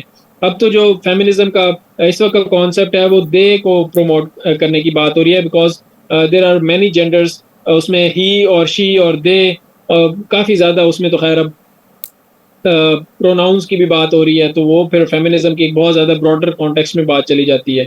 सो ये सस्टेनेबल पीस के डेवलपमेंट के अंदर ह्यूमन राइट्स के बारे में बात करता है और फिर यह भी कहता है कि आपने इसको एक जेंडर सेंसिटिव अप्रोच यूज़ करनी है। जब भी आप कोई पॉलिसी बना रहे हैं इंटरनेशनल लेवल पे, उसके ऊपर आपने सबसे ज़्यादा जो फ़ोकस करना है, फेमिनिज़्म ये कहता है कि वो औरतों के हकूक़ के बारे में आपने सबसे ज़्यादा फ़ोकस करना है।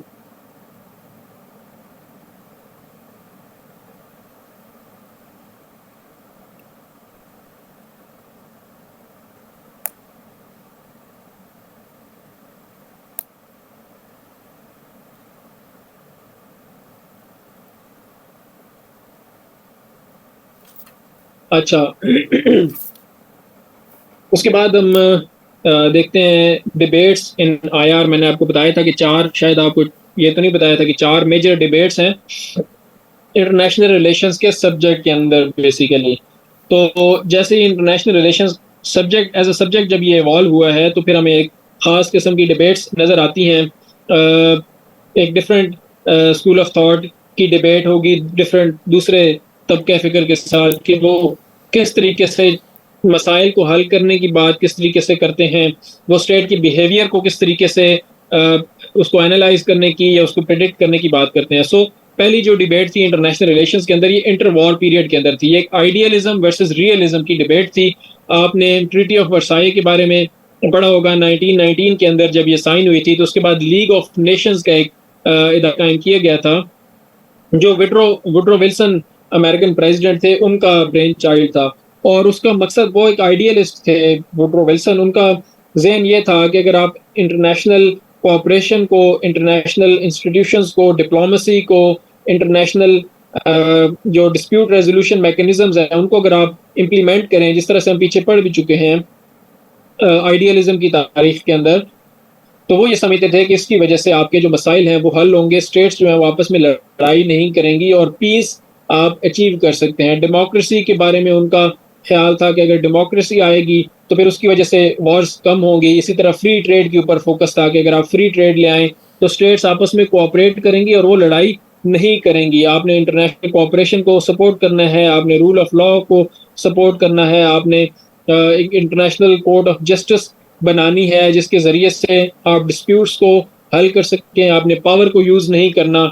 ठीक है, तो ये एक आइडियलिस्ट, एक यूटोपियनिज्म भी इसको कहा जाता है कि आइडियलिज्म इस टाइम के अंदर बहुत ज़्यादा एक उभर कर सामने आया, क्योंकि बहुत ज़्यादा तबाही हुई थी वर्ल्ड वॉर 1 के अंदर। तो उस तबाही को देख के जो आइडियलिस्ट थे, उन्होंने कहा कि ये तो बिल्कुल एक बहुत ही अगर दोबारा इस तरह की हमें देखनी पड़े तो हम ये बिल्कुल भी देख नहीं सकते। इस तरह की चीज़ हमें इसको प्रिवेंट करने की कोशिश करनी चाहिए हमें। सो उस वक्त की ये थिंकिंग थी आइडियलिज्म के हवाले से। लेकिन रियलिज्म, जो रियलिस्ट स्कॉलर थे, उन्होंने कहा कि नहीं, स्टेट्स जो हैं वो इस तरह से आपकी बात नहीं सुनेंगी। वो अपने सेल्फ इंटरेस्ट के ऊपर एक्ट करती हैं, वो पावर पॉलिटिक्स को प्रमोट करने की कोशिश करती हैं या उसको सपोर्ट करने की कोशिश करती हैं। और उनके जो सिक्योरिटी के इश्यूज हैं वो आप इन छोटी-छोटी चीज़ों से हल नहीं कर सकते। ये इंटरनेशनल कोऑपरेशन आप जितनी मर्ज़ी कर लें, इस तरीके से आप इंस्टीट्यूशंस को मजबूर नहीं कर सकते स्टेट्स को कि वो इंस्टीट्यूशंस को फॉलो करें या वो इंटरनेशनल लॉ को फॉलो करें। सो ये बहुत ज़्यादा बड़ी एक डिबेट थी जिसके अंदर आप अगर स्कॉलर्स की बात करें तो वुड्रो विल्सन एक साइड पे एक मेजर स्कॉलर भी, आप स्कॉलर नहीं, आप एटलीस्ट प्रोपोनेंट कहेंगे, और ये उन्हीं की थॉट समझी जाती है आइडियलिज्म ऑफ 1920s। लेकिन जो रियलिज्म था उसके अंदर E.H. कार, जिन्होंने 20 ईयर्स क्राइसिस बुक लिखी थी, और फिर हांस जे मॉर्गन था, उन्हें बहुत ज़बरदस्त इसके ऊपर पॉलिटिक्स अमॉन्ग नेशंस के अंदर क्रिटिसाइज किया था आइडियलिज्म को, और उन्होंने कहा था कि आपने ये जो पॉलिसी रखी है इसकी वजह से सेकंड वर्ल्ड वॉर हुई है। सो रियलिज्म ये कहता है कि ये सेकंड वर्ल्ड वॉर हुई है ये कमज़ोरी की वजह से हुई है, आपको पावर रखनी चाहिए थी। विंस्टन चर्चिल जिस तरीके से, जिन्होंने कहा कि जी हम इस तरह से वीकनेस, वो वॉर से पहले भी वो इस हक में नहीं थे। नेविल चैम्बरलेन ने जब उसका पीस फॉर आवर टाइम्स उनका एक था, जब अपीजमेंट की पॉलिसी उन्होंने अपनाई, नेविल चैम्बरलेन ने हिटलर को कुछ इलाके दिए। म्यूनिख एग्रीमेंट जब हुआ तो ये इस चीज़ को भी बहुत ज़्यादा क्रिटिसाइज किया रियलिज्म ने। सो ये पहली डिबेट थी। इसके अंदर एक तरफ आइडियलिज्म था कि आप international cooperation, institutions, trade, democracy, rule of law के ज़रिए से मसाइल हल कर सकते हैं। तो दूसरी तरफ ये था कि नहीं, आपको power balance of power, security और इन चीज़ों के ऊपर आपने जाना है, तो तब आपके मसाइल हल होंगे। सो ये पहली बड़ी डिबेट थी 1920 से आप इसको 1940s तक आप इसको समझते हैं। फिर जो दूसरी बड़ी डिबेट IR के सब्जेक्ट के अंदर है वो बिहेवियरलिज्म और ट्रेडिशनलिज्म के दरमियान में थी। ये 1960s से शुरू हुई थी और 1970s के शुरू तक ये डिबेट चलती रही थी। और इसमें फोकस ये था कि ट्रेडिशनलिज्म जो फोकस करता है वो थ्योरी के ऊपर फोकस ज़्यादा करता है, वो इंट्यूशन के ऊपर, वो एक आप कह लें कि एक एनालिसिस बगैर सबूत के वो एक बात करता है, जो उसमें रिसर्च नहीं होती है, उसके अंदर पॉजिटिविस्ट मेथोडोलॉजी नहीं होती। तो बिहेवियरलिज्म ने कहा कि आपको रिसर्च को एम्पिरिकल बनाना चाहिए, साइंटिफिक अप्रोच आपको यूज करनी चाहिए। बिहेवियरलिज्म मैंने आपको पीछे पढ़ा दिया है। तो बिहेवियरलिज्म 1960s के अंदर इसको जो है वो बहुत ज़्यादा ये प्रोमिनेंस हासिल हुई थी। तो ये कहते थे कि ऑब्जर्वेबल बिहेवियर्स खास तौर पे आपके होने चाहिए, यानी कि आप बैलेंस ऑफ पावर को आप कहते हैं कि जी बैलेंस ऑफ पावर जो है वो एक मैकेनिज्म है पीस का। तो आप इसको कैसे स्टडी कर सकते हैं, आप स्टडी करें। आप इसको ये बात नहीं कि जी आप ऐसे एक इंट्यूशन के जरिए अपने सेंस से एक बात कर रहे हैं कि जी ये बैलेंस ऑफ पावर होगा तो स्टेट्स आपस में लड़ाई नहीं करेंगी। तो ये आप तब तक इस बात को ना माने जब तक आपके पास एम्पिरिकल एविडेंस नहीं आ जाता। साइंटिफिक अप्रोच को फॉलो करके जब तक आप एम्पिरिकल एविडेंस को नहीं देख लेते तब तक आपको इस चीज को नहीं मानना चाहिए। यानी क्वांटिटेटिव मेथड्स, ये कुछ ही वर्ड्स हैं जिनको आपने देखना है। Quantitative methods, empirical and scientific approach और ऑब्जर्वेबल बिहेवियर्स, ये 3-4 चीजें हैं जो बिहेवियरलिज्म कहता था। लेकिन जो ट्रेडिशनलिस्ट थे वो कहते थे कि नहीं, इस तरीके से आप नहीं कर सकते। इतनी जो कम्प्लेक्स इश्यूज हैं, आप इसकी ये कोई नेचुरल साइंसेस तो नहीं है, ये सोशल साइंसेस है। आप किस तरह क्योंकि आप ये केमिस्ट्री का कोई ये तो नहीं है कि लैब अंदर आपने कोई एक्सपेरिमेंट कर लिया तो आप इसके बारे में बता देंगे। तो ट्रेडिशनलिज्म ये कहता था कि ये जो कम्प्लेक्स सिस्टम्स हैं इनको आप इस तरीके से नहीं ओवर सिंप्लीफाई नहीं कर सकते। खास तौर पे आप हिस्टोरिकल और क्वालिटेटिव एस्पेक्ट्स को इग्नोर नहीं कर सकते। क्वांटिटेटिव वो चीज़ होती है जिसको आप गिन सकते हैं, मेजर कर सकते हैं, जिसके बारे में आप उसको ऑब्जेक्टिवली बता सकते हैं कि ये चीज़ इतनी है, ये ऐसी है, या कम है या ज़्यादा है। लेकिन क्वालिटेटिव एस्पेक्ट्स होते हैं उनको आप ये नहीं कह सकते ये कम ज़्यादा अच्छी बुरी है, आप उसको इस तरीके से ये नहीं देख सकते। कम क्वांटिटी आप उनकी मेजर नहीं कर सकते, आप ये नहीं कह सकते कि इस चीज़ का इतना इम्पैक्ट पड़ा होगा। सो ट्रेडिशनलिस्ट ये कहते थे कि आपको इन हिस्टोरिकल जो एलिमेंट्स हैं उनको भी देखना चाहिए और क्वालिटेटिव एस्पेक्ट्स को भी देखना चाहिए। एक चीज़ जो मैंने आपको बताना मैं भूल गया वो ये है कि पहली डिबेट जो है वो रियलिज्म ने आप कह सकते हैं कि जीत ली थी, क्योंकि जो आपका सेकेंड वर्ल्ड वॉर हुई थी उसके बाद फिर आइडियलिज्म दोबारा उस तरीके से हमारे सामने नहीं आया। जो लिबरलिज्म भी आया है तो उसने इनकॉर्पोरेट की हैं चीज़ें रियलिज्म से, उन्होंने स्टेट्स को अहमियत दी है और उन्होंने सिक्योरिटी को भी अहमियत दी है। सो आइडियलिज्म जो है ये उस वक्त ही आप इसको 1920s और 30s के अंदर ही देखेंगे तो उसके बाद आपको रियलिस्ट जो थॉट थी वो प्रिवेल की और उन्होंने इस चीज़ को इस डिबेट को आप कहेंगे कि रियलिज्म इसमें भारी रहा। दूसरी जो बिहेवियरलिज्म और ट्रेडिशनलिज्म की जो डिबेट थी इसके अंदर बिहेवियरलिज्म को आप किसी हद तक कह सकते हैं कि ये अपने मकासद हासिल करने में कामयाब इसलिए हुआ क्योंकि इंटरनेशनल रिलेशंस की थ्योरी के अंदर क्वांटिटेटिव रिसर्च को शामिल कर लिया गया। यानी आपने स्ट्रक्चरल रियलिज्म के अंदर और नियो लिबरलिज्म के अंदर, इवन लिबरल थॉट के अंदर इस चीज़ को एक्सेप्ट किया गया कि आपको साइंटिफिक मेथड्स को इनकॉर्पोरेट करना चाहिए अपने जो भी थ्योरी है, जो भी आपके एनालिसिस हैं उसके अंदर आपको क्वांटिटेटिव रिसर्च को, ऑब्जेक्टिव एनालिसिस को और साइंटिफिक अप्रोच को, एम्पिरिकल एविडेंस को आपको इनकॉर्पोरेट करना चाहिए। ऑल्दो कि आपने हिस्टोरिकल और क्वालिटेटिव एस्पेक्ट्स को कम्प्लीटली इग्नोर नहीं किया। आज भी जब हम ये थ्योरी पढ़ते हैं तो आप इन चीज़ों की मिसाल लेके और इन चीज़ों को हिसाब से देखते हैं, लेकिन बहरहाल बिहेवियरलिज्म ने अपना जो उसका एक मकसद था वो अपना हासिल कर लिया। तीसरी बड़ी डिबेट इंटरनेशनल रिलेशंस के अंदर जो हुई थी वो 1980s के शुरू में 1979 के अंदर बुक लिखी थी theory of international politics walls ने। सो ये इसकी वजह से जो है ना केनेथ वॉल्स ने ये बुक लिखी थी। सो इसकी वजह से स्ट्रक्चरल रियलिज्म और इंस्टीट्यूशनल लिबरलिज्म के दरमियान में एक डिबेट का आगाज हुआ। एक नियो रियलिज्म एक को कहा गया और दूसरा नियो लिबरलिज्म। इस नियो की वजह से इस डिबेट को नियो डिबेट भी कहा जाता है, यानी नियो रियलिज्म और नियो लिबरलिज्म, नियो डिबेट। ये 1980s और 90s के दरमियान में रही।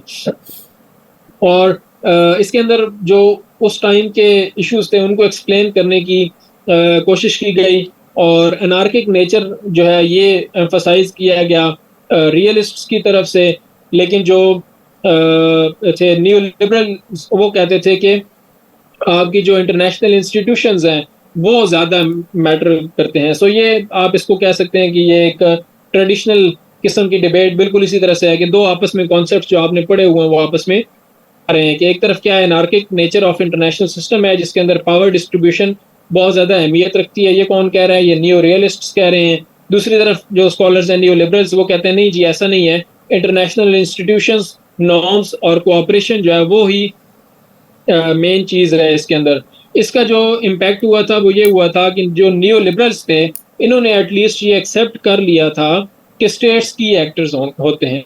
यानी इससे पहले जो लिबरल थॉट थी, जो लिबरलिज्म इंटरनेशनल रिलेशंस के अंदर था, वो ये समझता था कि डोमेस्टिक एलिमेंट्स काफ़ी ज़्यादा इंपॉर्टेंट होते हैं, जिस तरह हमने पीछे पढ़ा था लिबरलिज्म के बीच में। तो नियो लिबरल्स ने ये चीज़ एक्सेप्ट कर ली कि जो आपकी स्टेट्स हैं वही प्राइमरी एक्टर्स या एटलीस्ट मोस्ट प्रोमिनेंट एक्टर्स आपकी स्टेट्स ही होती हैं, जो कि अनार्किक नेचर के अंदर भी एक्ट कर रही होती हैं। सो अनार्की को भी एक्सेप्ट कर लिया गया और स्टेट के जो प्रोमिनेंस है उसको भी एक्सेप्ट कर लिया। खास तौर पे स्टेट को एज अ की एक्टर नियो लिबरल्स ने एक्सेप्ट कर लिया, जो कि लिबरल्स इसको एक्सेप्ट नहीं करते थे। सो ये डिबेट आप कह सकते हैं कि किसी हद तक ऑन गोइंग है, लेकिन आप इसके अंदर न्यू लिबरलिज्म को काफ़ी हद तक आप 90s के अंदर जीतता हुआ देखेंगे। उसकी वजह यह है कि 90s का जो 2010 का 10-15 तक, जब तक चाइना इमर्ज नहीं किया एज अ की प्लेयर, तब तक आपको इंटरनेशनल इंस्टीट्यूशंस की बहुत ज़्यादा अहमियत नज़र आएगी। न्यू लिबरलिज्म जो है वो आपको बड़ा डोमिनेट नज़र आएगा। इवन आज भी न्यू लिबरलिज्म बड़ा डोमिनेट इंटरनेशनल रिलेशंस के अंदर है। 2021 और 22 के बाद जब रशिया ने ज़्यादा जब यूक्रेन वॉर हुई है तो उसके बाद फिर सिक्योरिटी कंसर्न्स, पावर और ये चीज़ें अब दोबारा से बड़ी प्रोमिनेंटली आ रही हैं। दूसरी तरफ कंपटीशन हीट अप हो रहा है अमेरिका का चाइना के साथ। तो अगेन नियो रियलिज्म जो है वो हमें एक उसकी सर्ज नज़र आ रही है। लेकिन अभी तक आपको जो मेन आपके इंस्टीट्यूशंस हैं वो बड़े प्रोमिनेंट हैं। आपके पास इंटरनेशनल रिजीम्स, जिस तरह से कलेक्टिव सिक्योरिटी नेटो एक बड़ा प्रोमिनेंट आपके पास एक इंस्टीट्यूशन है।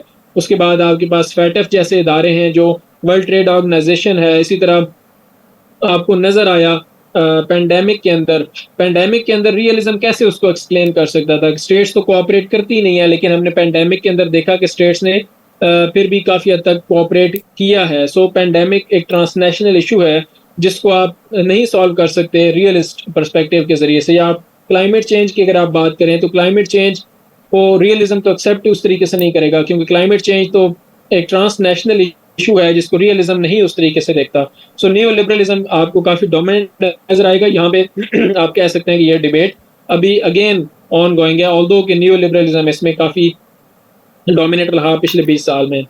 फिर एक ख़ास डिबेट जो अभी की डिबेट कंक्लूड तो किसी हद तक आप उसको नहीं कहेंगे, जो 1990s के अंदर ख़ास तौर पे पोस्ट मॉडर्निज्म और कंस्ट्रक्टिविज्म जब अराइज किया तो ये डिबेट हुई थी, पॉजिटिविज्म वर्सेस पोस्ट पॉजिटिविज्म की डिबेट। ये आईआर एज अ सब्जेक्ट अगर आप देखें तो ये मेथोडोलॉजिकल फाउंडेशंस जो हैं, यानी इसका क्या मतलब है, मेथोडोलॉजिकल फाउंडेशंस ऑफ रिसर्च। आप किस तरीके से रिसर्च करोगे, ये इस बारे में डिबेट थी। इसका ताल्लुक इंटरनेशनल स्ट्रक्चर्स के साथ या इंटरनेशनल पॉलिसी मेकिंग के साथ नहीं था। ये जो पॉजिटिविज्म वर्सेस पोस्ट पॉजिटिविज्म की डिबेट थी, ये बिल्कुल इस तरह की डिबेट आप इसको कह सकते हैं जिस तरह की डिबेट बिहेवियरलिज्म और ट्रेडिशनलिज्म के दरमियान में थी। सो जो पॉजिटिविस्ट ये कहते थे कि आपके पास एक साइंटिफिक अप्रोच है, आपके पास एक साइंटिफिक मेथड है, आपके पास एक रिसर्च करने का एक मेथोडोलॉजी है, एम्पिरिकल फैक्ट्स को, डाटा को आप एनालाइज करके, क्वांटिटेटिव एनालिसिस करके आप ऑब्जेक्टिव रिजल्ट्स को दे सकते हैं। आप एक लॉज या एक थ्योरी बना सकते हैं जो कि इंटरनेशनल रिलेशंस को गवर्न करती है। फॉर एग्जांपल पॉजिटिविस्ट ये कहेंगे कि अगर आप पिछले 50 साल को डाटा निकालें तो हमें ये पता चलता है कि स्टेट्स जो हैं वो आपस में उस वक्त लड़ाई करती हैं जब उनका बैलेंस ऑफ पावर डिस्टर्ब होता है, ठीक है। या वो कहें कि जब एक सिक्योरिटी का कंसर्न किसी स्टेट को होता है तो फिर वो जो है वो आपस में लड़ाई करती है। तो पोस्ट पॉजिटिविज्म कहता है कि नहीं, ऐसा नहीं है। आप ये तो बात कर रहे हैं कि साइंटिफिक अप्रोच, आपने रैशनली और लॉजिकली तो चीज़ों को देखना शुरू कर दिया, लेकिन ये तो इस तरह से बात तो है ही नहीं। जो आपका बंदा रिसर्च कर रहा है वो तो पहले से उसकी अपनी बायसेस हैं, आप उनको कैसे देखेंगे? ऐसे अजम्पशन तो आप नहीं कर सकते। एक ऑब्जेक्टिव और यूनिवर्सल आपने एक लॉ देना शुरू कर दिया। पहली बात तो ये कि जो बंदा रिसर्च कर रहा है उसके अपने व्यूज़ जो हैं वो आपके बीच में आ जाते हैं, तो वो एक बायसेस की वजह से आपका पहले जो एनालिसिस है, जो आपकी डाटा कलेक्शन है, उसके अंदर ही प्रॉब्लम्स आ जाती हैं। तो आप कैसे इतना एक बड़ी थ्योरी दे सकते हैं कि ऑब्जेक्टिव एनालिसिस आप कैसे देख सकते हैं जब आपके जो डाटा कलेक्शन करने वाला है उसको ही आप नहीं कह सकते कि वो बायस्ड नहीं है, वही सब्जेक्टिव है। फिर जब आपके रिजल्ट्स आए तो वो इंटरप्रिटेशन जो आपकी होती है वो बड़ी डिफरेंट होती है। एक बंदा कहता है कि ये इस तरह से आपके रिजल्ट्स हैं, उसी डाटा को, उसी रिजल्ट्स, उसी डाटा, उसी ऑब्जेक्टिव एनालिसिस को देख के दूसरा बंदा डिफरेंट आपको व्यू पॉइंट दे रहा होता है। तो फिर आप तो ये कैसे आप ग्लोबल पॉलिटिक्स के बारे में एक ऑब्जेक्टिव लॉज बनाने चल पड़े हैं आपके जी, जो चीज़ अमेरिका के लिए ठीक है वो पाकिस्तान के लिए भी ठीक होगी, जबकि पाकिस्तान का कॉन्टेक्स्ट ही टोटली डिफरेंट है और अमेरिका का कॉन्टेक्स्ट ही डिफरेंट है। सो ये कहते हैं कि साथ में आप कंस्ट्रक्टिविज्म, फेमिनिज्म को साथ शामिल करें, पोस्ट मॉडर्निज्म को साथ शामिल करें, और जो आपके एक डाइवर्स पर्सपेक्टिव्स हैं उनको साथ में ऐड करें। यानी क्वालिटेटिव रिसर्च को आप बीच में ऐड करें, क्वांटिटेटिव से या सिर्फ ना देखते रहें। आप ये भी देखें कि लोगों के इमोशंस किस तरह से इम्पैक्ट करते हैं। आप उनके बिहेवियर के साथ साथ उनके आप कॉन्टेक्स्ट को भी देखें, उनकी वैल्यूज़ को देखें, उनके नॉर्म्स को देखें, उनके बिलीफ्स को देखें। ये जो चीज़ें हैं, जो नॉन मटेरियल चीज़ें हैं, जिनको आप क्वांटिफाई कर ही नहीं सकते, ये क्वालिटेटिव चीज़ें, आप इनको कैसे इग्नोर कर सकते हैं? तो आप कहते हैं कि एक ही लॉ हम बनाएंगे, हमारे पास डाटा आ गया है, तो बस डाटा के ज़रिए से जो चीज़ हमारे लिए एक अमेरिका या एक यूके के लिए जो चीज़ वैलिड है वो इंडिया की भी वही चीज़ हम कहेंगे कि वैलिड है। ऐसा नहीं है। आप जो पोस्ट पॉजिटिविस्ट कहते हैं इस तरह से नहीं होना चाहिए। आपको डिफरेंट पर्सपेक्टिव्स को बीच में ऐड कर लेना चाहिए। सो ये आपकी जो है वो 4 डिबेट्स थी इंटरनेशनल रिलेशंस के अंदर।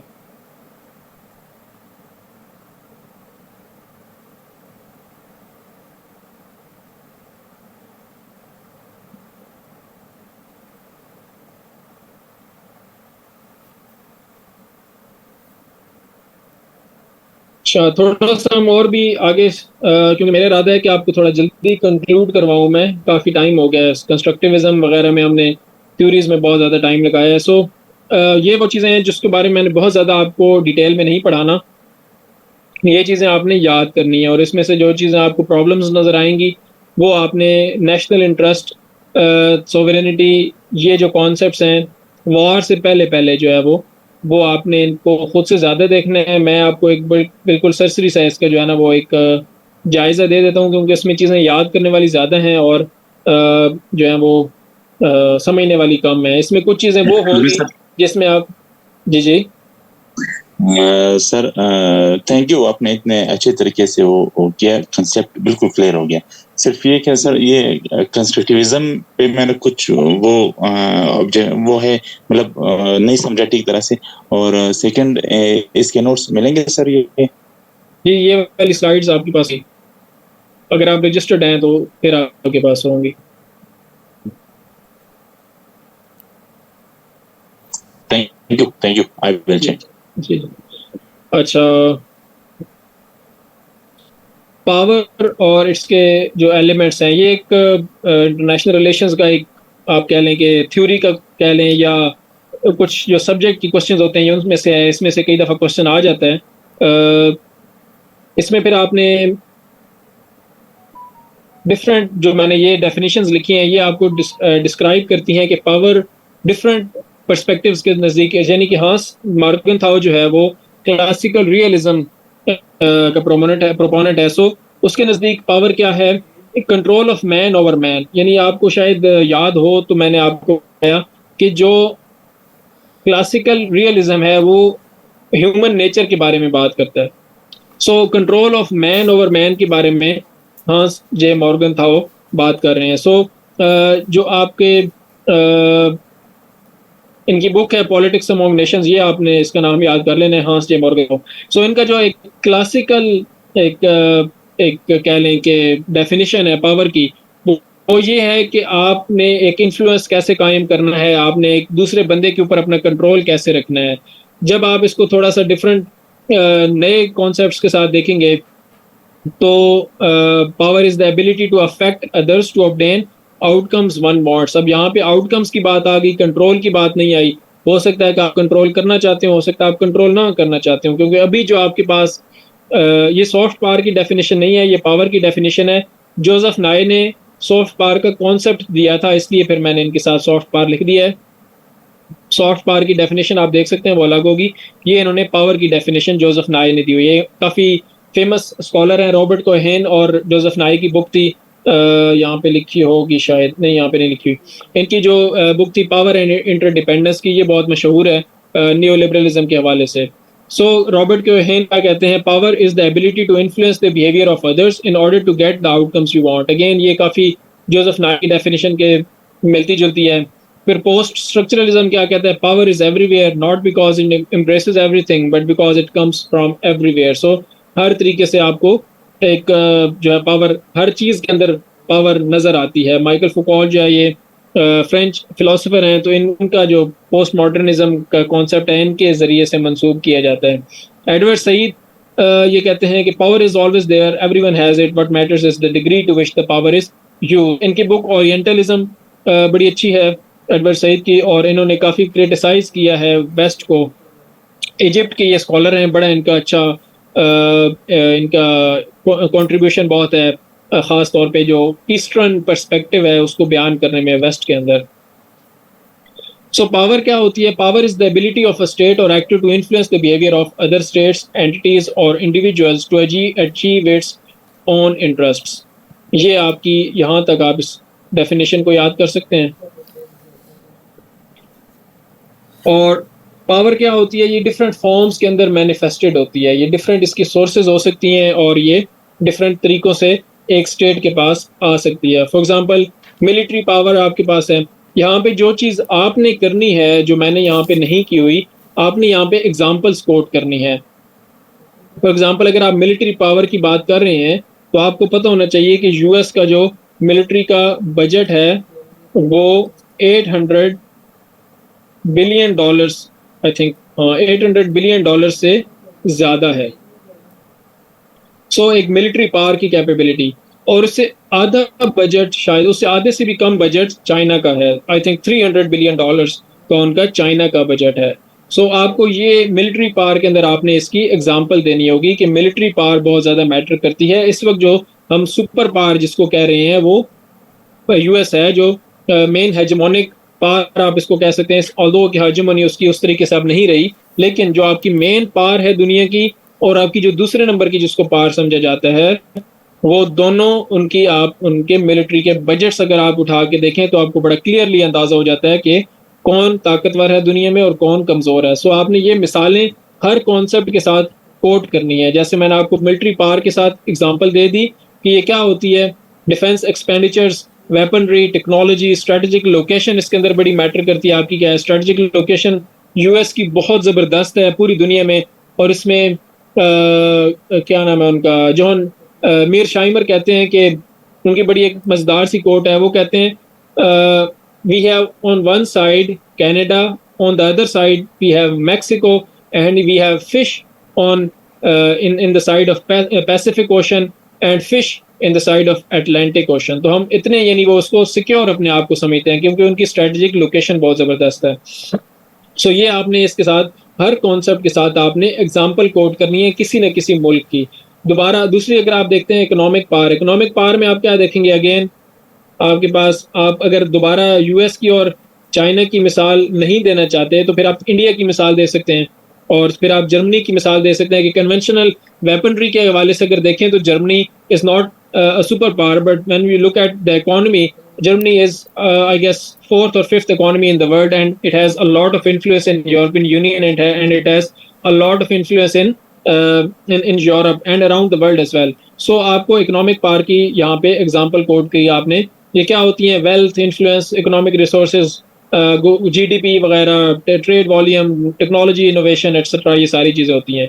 अगेन फिर पॉलिटिकल पावर आपकी क्या होती है कि आपकी एक इंटरनेशनल लेवल पे पॉलिटिकल पावर कितनी है। फॉर एग्जांपल अगेन फिर आप एग्जांपल इसमें क्या दे सकते हैं? इंडिया की एग्जांपल आप दे सकते हैं, यूएस की दे सकते हैं, चाइना की आप यहाँ पे एग्जांपल दे सकते हैं, सॉफ्ट पावर भी आप कह सकते हैं। यहाँ पे सॉफ्ट पावर का अलग आएगा। चाइना की आप इंटरनेशनल इंस्टीट्यूशंस के अंदर दे सकते हैं, यूएस की इंटरनेशनल इंस्टीट्यूशंस के अंदर आप इसकी पावर दे सकते हैं, फैटफ के अंदर आप देख सकते हैं, और फैटफ के अंदर आप इंडिया का भी इन्फ्लुएंस देख सकते हैं कि इंडिया ने इन्फ्लुएंस किया। एक पाकिस्तानी जो ऑफिशियल्स थे उन्होंने इस बारे में बात की कि पाकिस्तान ने सारी जो रिक्वायरमेंट्स हैं वो तो पूरी कर ली हैं, लेकिन लगता है कि शायद कोई पॉलिटिकल इश्यूज हैं, और उसमें इशारा जो था वो इंडिया की तरफ था। तो आप इसको कुछ खास एम्बिग्विटी की टर्म्स में आप कह सकते हैं कि इंडिया का influence probably it was Indian influence that kept Pakistan in the grey list on in FATF. So आपका जो पॉलिटिकल इन्फ्लुएंस है दुनिया के अंदर, ये भी आपकी पावर के अंदर आ जाता है। फिर कल्चरल पावर आपकी बहुत इंपॉर्टेंट है। फॉर एग्जांपल अगर आप यूएस के बारे में बात करें तो हम यहाँ पे बैठ के यूएस की मूवीज देखते हैं, उनके सॉन्ग सुनते हैं, उनकी ज़बान बोलते हैं, उनके कपड़े पहनते हैं, और उनके बारे में हर एक बात हमें पता है। उनकी स्टेट्स के बारे में, उनकी हिस्ट्री हम पढ़ते हैं अपने एग्जाम्स के अंदर, ठीक है। और ये सारी चीज़ें वो हैं जो उनका कल्चर है, जो हमने अडॉप्ट किया है, जो उन्होंने हमें एक्सपोर्ट किया है, और हमने उसको बड़े अच्छे तरीके से अडॉप्ट किया। हम उनके बिजनेसेस को, उनकी एप्स को, यूट्यूब, सोशल मीडिया एटसेट्रा, ये सारी चीज़ें उनकी हम ले रहे हैं। फिर यहाँ पे ये सॉफ्ट पावर का कॉन्सेप्ट आ गया कि ये जोसेफ नाई ने कहा था कि स्टेट की एबिलिटी होती है through culture, education, media and popular values. तो ये आपकी सॉफ्ट पावर का कॉन्सेप्ट आ गया। क्या है? Culture, education, media, popular values.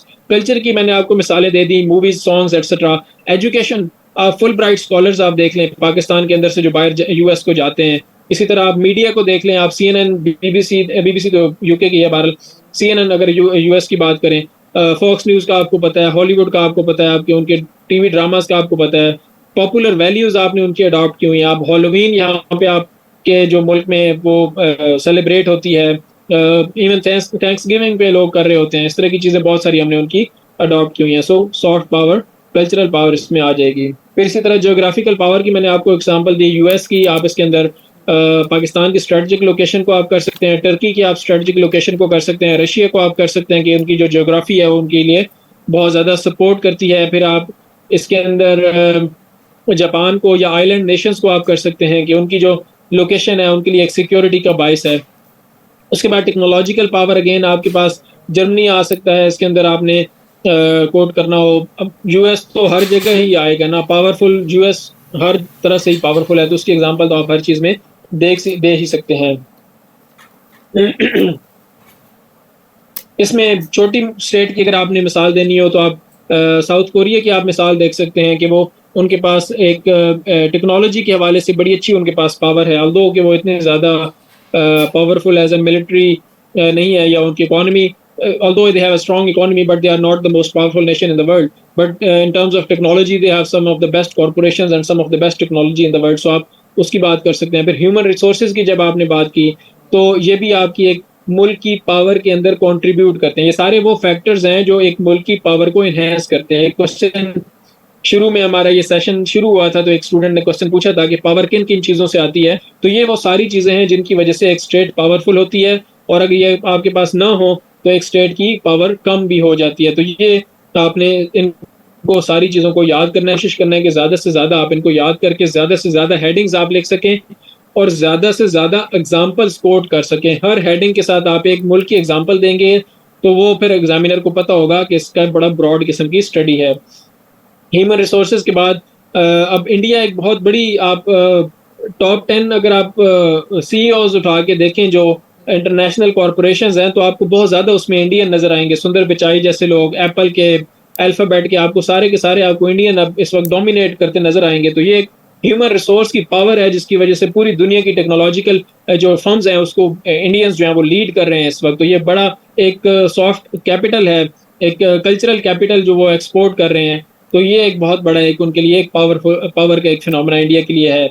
फिर नेचुरल रिसोर्सेज एक पावर की, आप गल्फ की कंट्रीज जितनी भी हैं उनकी पावर कहाँ से आती है? नेचुरल रिसोर्सेज से आती है। अदरवाइज तो सऊदी अरेबिया को अगर आप देखें तो उनके पास कोई और चीज़ नहीं है, ना एग्रीकल्चर है, ना उनके पास ह्यूमन रिसोर्स है, ना उनके पास टेक्नोलॉजी है, कुछ भी नहीं है, सिर्फ उनके पास एक नेचुरल रिसोर्स है। तो आप उसकी एग्जांपल देंगे। फिर नेशनल यूनिटी और स्टेबिलिटी बड़ी मैटर करती है किसी भी मुल्क की के पावरफुल होने में। अगर जिस तरह पाकिस्तान के अंदर इंस्टेबिलिटी आपको नज़र आ रही है तो उसकी वजह से आप देखेंगे पाकिस्तान की क्या अहमियत रह गई है दुनिया के अंदर, तो ये एक बड़ा एक फैक्टर है।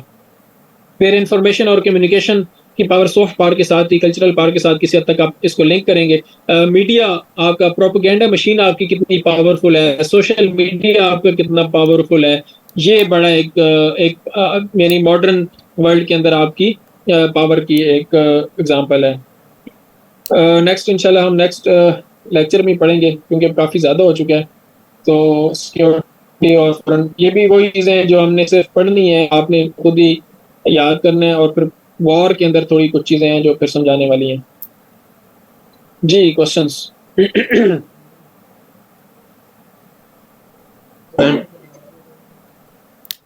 सर आपने एजेंसी और स्ट्रक्चर पे स्टडी करने का कहा है, तो उसके बारे में बता दें क्या स्टडी करना है मैंने ज़रा लिया। आप इतना ज़्यादा डिटेल में नहीं, आपने उसको सिर्फ ये समझना है कि स्ट्रक्चर क्या होता है और एजेंसी क्या होती है। ब्रीफली मैं आपको बता देता हूँ। स्ट्रक्चर ये होता है कि सिस्टम इंसान को बनाता है, और एजेंसी ये होती है कि इंसान सिस्टम को बनाता है। अब कोई भी एक्टर है, यानी एक खास सिस्टम है, उसके अंदर की एक्टर्स को आप देखेंगे। स्ट्रक्चर ये कहेगा कि आपको आप बिल्कुल वैसे ही बिहेव करोगे जिस तरह का सिस्टम चल रहा है। आपकी अपनी कोई उसके अंदर ताकत, एजेंसी का मतलब है पावर, आपकी अपनी कोई पावर नहीं है, आपके अपने एजेंट होता है ना, वो काम करता है। तो एजेंसी कहती है कि नहीं, एक इंसान के अंदर एक एक्टर के पास पावर है, वो चीज़ों को चेंज कर सकता है, वो कैसे बिहेव कर सकता है अपनी मर्जी से। लेकिन स्ट्रक्चर ये कहता है कि नहीं, ऐसा नहीं है, आपने उसी तरह से बिहेव करना है जैसे आपको सिस्टम डिक्टेट करेगा।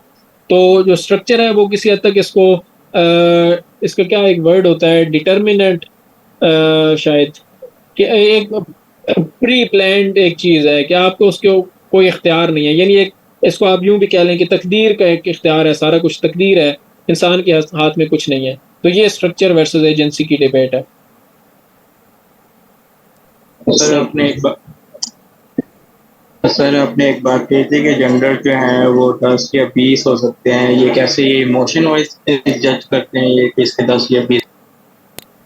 समझ नहीं आई, क्या हो सकते हैं? सर आपने जेंडर का कहा था कि जेंडर 10 या 20 हो सकते हैं, तो ये इमोशन वाइज कह रहे हैं कि इसके इमोशन 10-20? जो अभी डिबेट चल रही है ना, जेंडर बड़ी इंटरेस्टिंग भी है और बड़ी अजीब सी भी है, खास तौर पे यूएस के अंदर। तो वो ये डिबेट है कि आपका जेंडर वही है जो आप ज़हनी तौर पे समझते हैं। आपको खुद को आप मर्द कहना चाहते हैं, चाहे आपकी मूछें दाढ़ी सारा कुछ है, लेकिन आप अपने आप को औरत कहना चाहते हैं तो आप औरत हैं। किसी को इख्तियार नहीं है कि वो आपको कहे कि नहीं जी आप तो मर्द हो, आप बायोलॉजिकली मेल हो और आप अपने आप को आप फीमेल कह रहे हो। इसका बड़े कंट्रोवर्सी पीछे चली थी स्पोर्ट्स के अंदर। एक बड़ा एक मशहूर उनका एक एथलीट था जिसका 400 नंबर था स्विमिंग के अंदर कॉलेज लेवल पे। तो 400 नंबर में वो उसने कुछ ना हार्मोन्स लेने शुरू कर दिए। 1 साल के बाद उसने अपने आप को ही started to identify as a female, और उसने कहा कि जी मुझे, क्योंकि मैं अब आइडेंटिफाई करता हूँ खुद को एज अ फीमेल, तो मुझे हिस्सा लेने की इजाज़त दी जाए फीमेल स्पोर्ट्स के अंदर। तो वो जो अथॉरिटीज़ थी उन्होंने कहा कि ठीक है, आप फीमेल हो तो ठीक है आ जाओ। उसको जब हिस्सा लेने की इजाज़त दी गई तो उसने तमाम रिकॉर्ड्स तोड़ दिए कॉलेज लेवल के जो यूएस के अंदर थे, और वो फर्स्ट पोजीशन पे आ गया। तो ये फिर उसकी और भी इस तरह की काफ़ी सारी कंट्रोवर्सीज थी जिसके अंदर जो मर्द थे उन्होंने they started to identify as a female and they started participating in athletics and different sports and started winning medals and first positions. तो ये फ्लूइडिटी का एक कॉन्सेप्ट है जिसके ऊपर काफ़ी कंट्रोवर्सी यूएस के अंदर है कि आपका जेंडर वही है जो आप समझते हो, आपके बायोलॉजी मैटर नहीं करती। ये एक जेंडर हार्मोन्स मीन क्या, हार्मोन्स वो हार्मोनल सर्जरी एक होती है ना, आपके जो जेंडर अगर आपने चेंज करना है तो आप डिफरेंट हार्मोन्स लेके आप जो आपके मेल डोमिनेटेड हार्मोन होता है टेस्टोस्टेरोन, उसको आप सप्रेस कर देते हो, और शायद प्रोजेस्टेरोन होता है शायद जो फीमेल डोमिनेट, हाँ, तो उसको आप इनहेंस करते हो, तो वो जेंडर चेंज कर सकते हो यानी। और अब खैर यूएस के अंदर बड़ी ये इश्यूज इसके ऊपर चल रहे हैं, आप इसको ज़रूर देखिएगा अगर आपका जेंडर स्टडीज़ सब्जेक्ट है ख़ास तौर पे। तो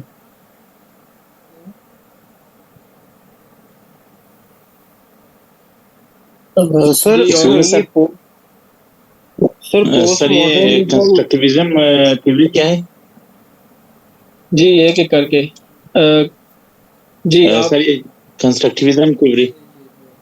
कंस्ट्रक्टिविज्म थ्योरी, जी जी जी।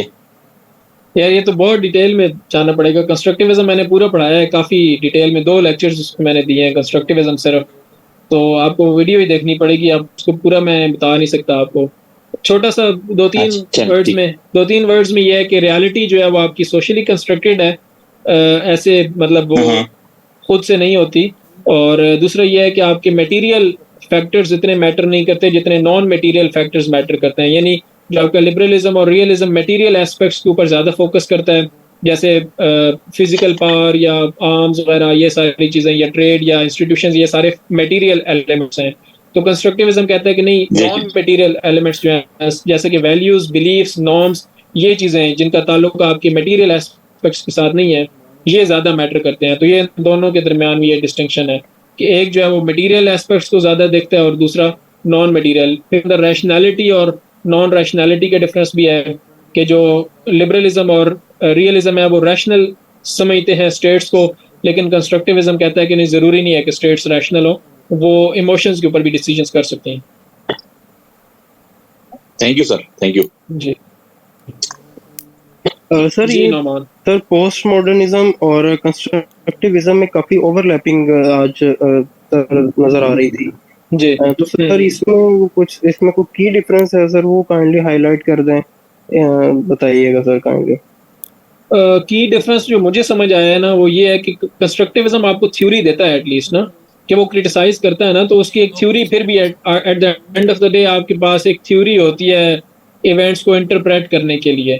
लेकिन जो पोस्ट मॉडर्निज्म है वो हर चीज़, वो थ्योरी को रिजेक्ट करता है। वो कहता है मेटा नैरेटिव्स या नैरेटिव आपको बनाने ही नहीं चाहिए, आपको इख्तियार ही नहीं है, आपको हक ही नहीं है कि आप अपना ओपिनियन इस तरीके से दे सकें और आप कहेंगे ये सब के लिए यही ओपिनियन है।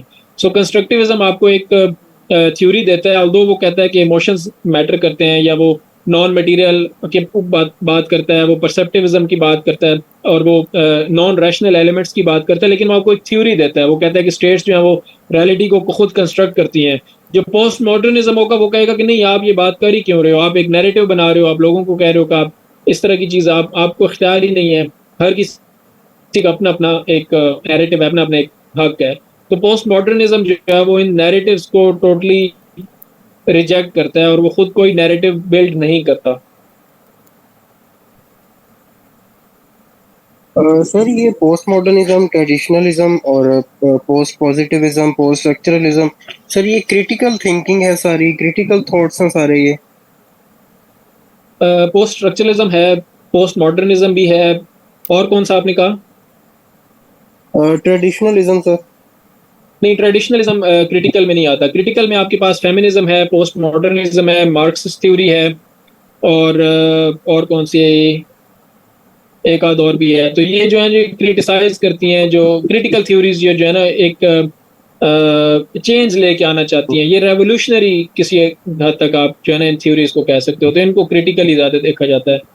एक चॉम्स्की, नोम चॉम्स्की, अमेरिकन बड़े वो एनार्किकल क्रिटिकल थ्योरी के वो प्रोपोनेंट हैं, तो वो भी कहते हैं कि आप पूरा स्ट्रक्चर ही उड़ा दो, आप रेवोल्यूशन लेके आओ। तो ये इनको ज़्यादातर क्रिटिकल थ्योरी समझा जाता है। ट्रेडिशनलिज्म इस तरह में इसमें नहीं आता।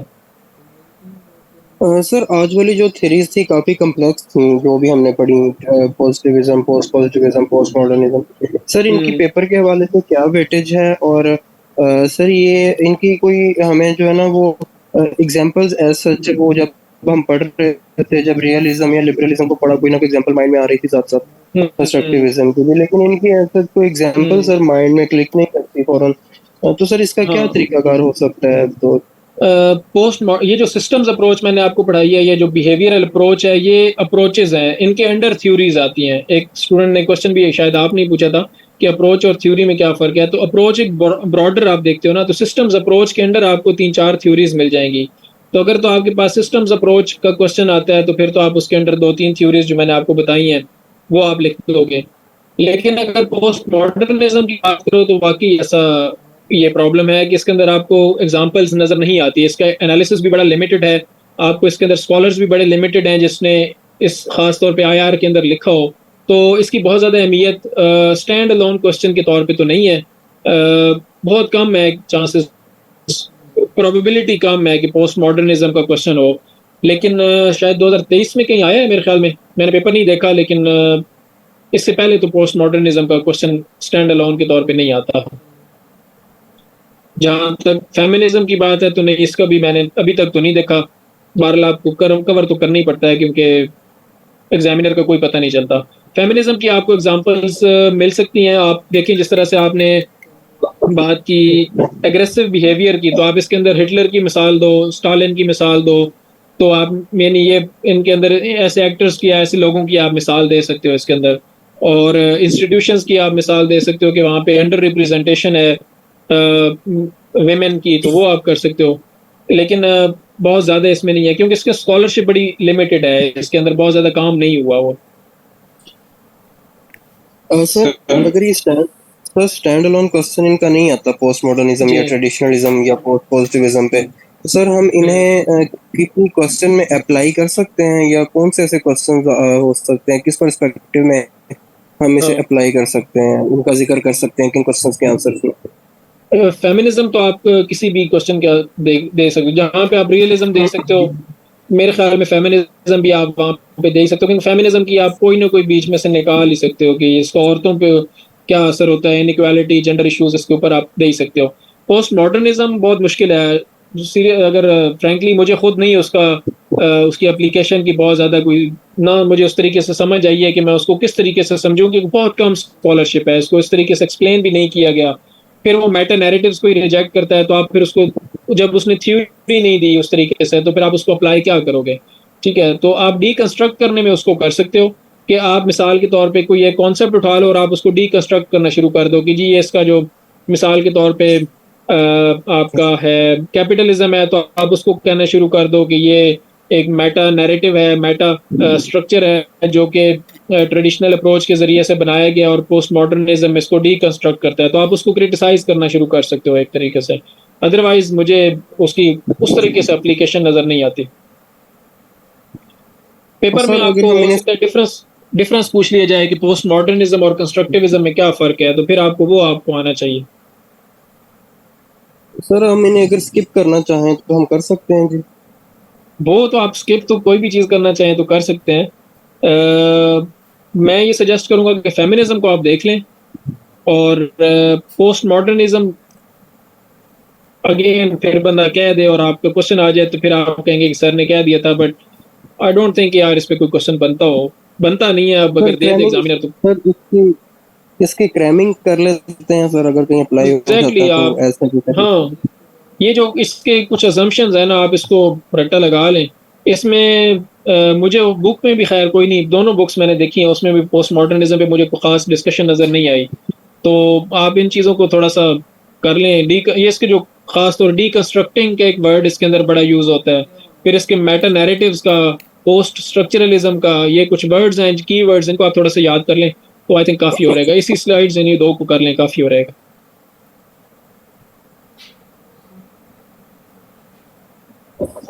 सर आइडियलिज्म हमने पढ़ लिया। आइडियलिज्म हमने एवोल्यूशन ऑफ लिबरलिज्म में पढ़ा है, उसकी बहुत ज़्यादा डिटेल में हम नहीं गए क्योंकि आइडियलिज्म लिबरलिज्म के साथ ही लिंक्ड है, और आइडियलिज्म जो लिबरलिज्म के एक ख़ास पीरियड को समझा जाता है 1920s 1930s का, तो उसमें वुड्रो विल्सन इंस्टीट्यूशंस वगैरह, लीग ऑफ नेशंस, ये एग्जांपल्स आप देते हैं, तो उसको हमने एवोल्यूशन ऑफ लिबरलिज्म के साथ पढ़ा है। सर पॉजिटिविज्म कंस्ट्रक्टिविज्म है। पॉजिटिविज्म एक अलग ही चीज़ है, ये किसी उसमें नहीं आता, थ्योरी में नहीं आता। पॉजिटिविज्म ये है कि आप एम्पिरिकल मेथोडोलॉजी यूज़ करके क्वांटिटेटिव रिसर्च के ज़रिए आप एक फैक्ट्स तक पहुंच सकते हो। और जो दूसरा आपने क्या कहा, कंस्ट्रक्टिविज्म? सर पॉजिटिविज्म का दूसरा नाम कंस्ट्रक्टिविज्म? नहीं, कंस्ट्रक्टिविज्म एंटी पॉजिटिविस्ट है।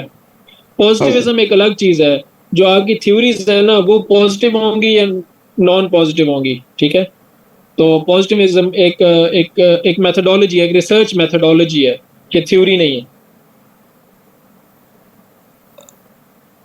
आपकी जितनी नेचुरल साइंसेज होती है ना, वो पॉजिटिविस्ट अप्रोच के जरिए से रिसर्च करती हैं, वो एम्पिरिकल रिसर्च करती हैं, एक्सपेरिमेंट करती हैं, डाटा कलेक्ट करती हैं और फिर उसके ऊपर एक नतीजे पे पहुंचती हैं।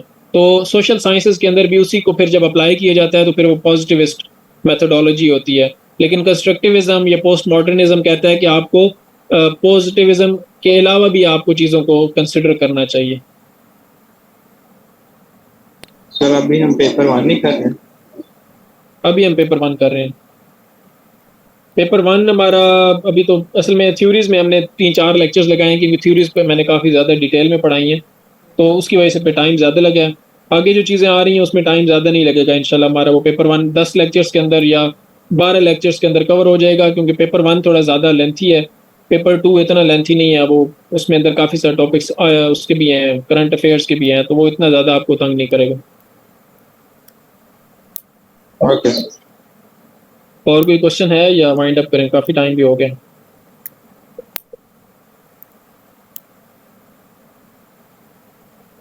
चलें, थैंक यू सर, ठीक है जी। थैंक यू सर, स्टे जी, ब्लेस्ड, इंशाल्लाह इंशाल्लाह अगले लेक्चर में इंशाल्लाह मुलाकात होगी। अल्लाह हाफिज़।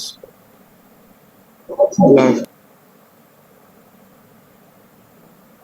Recording stopped.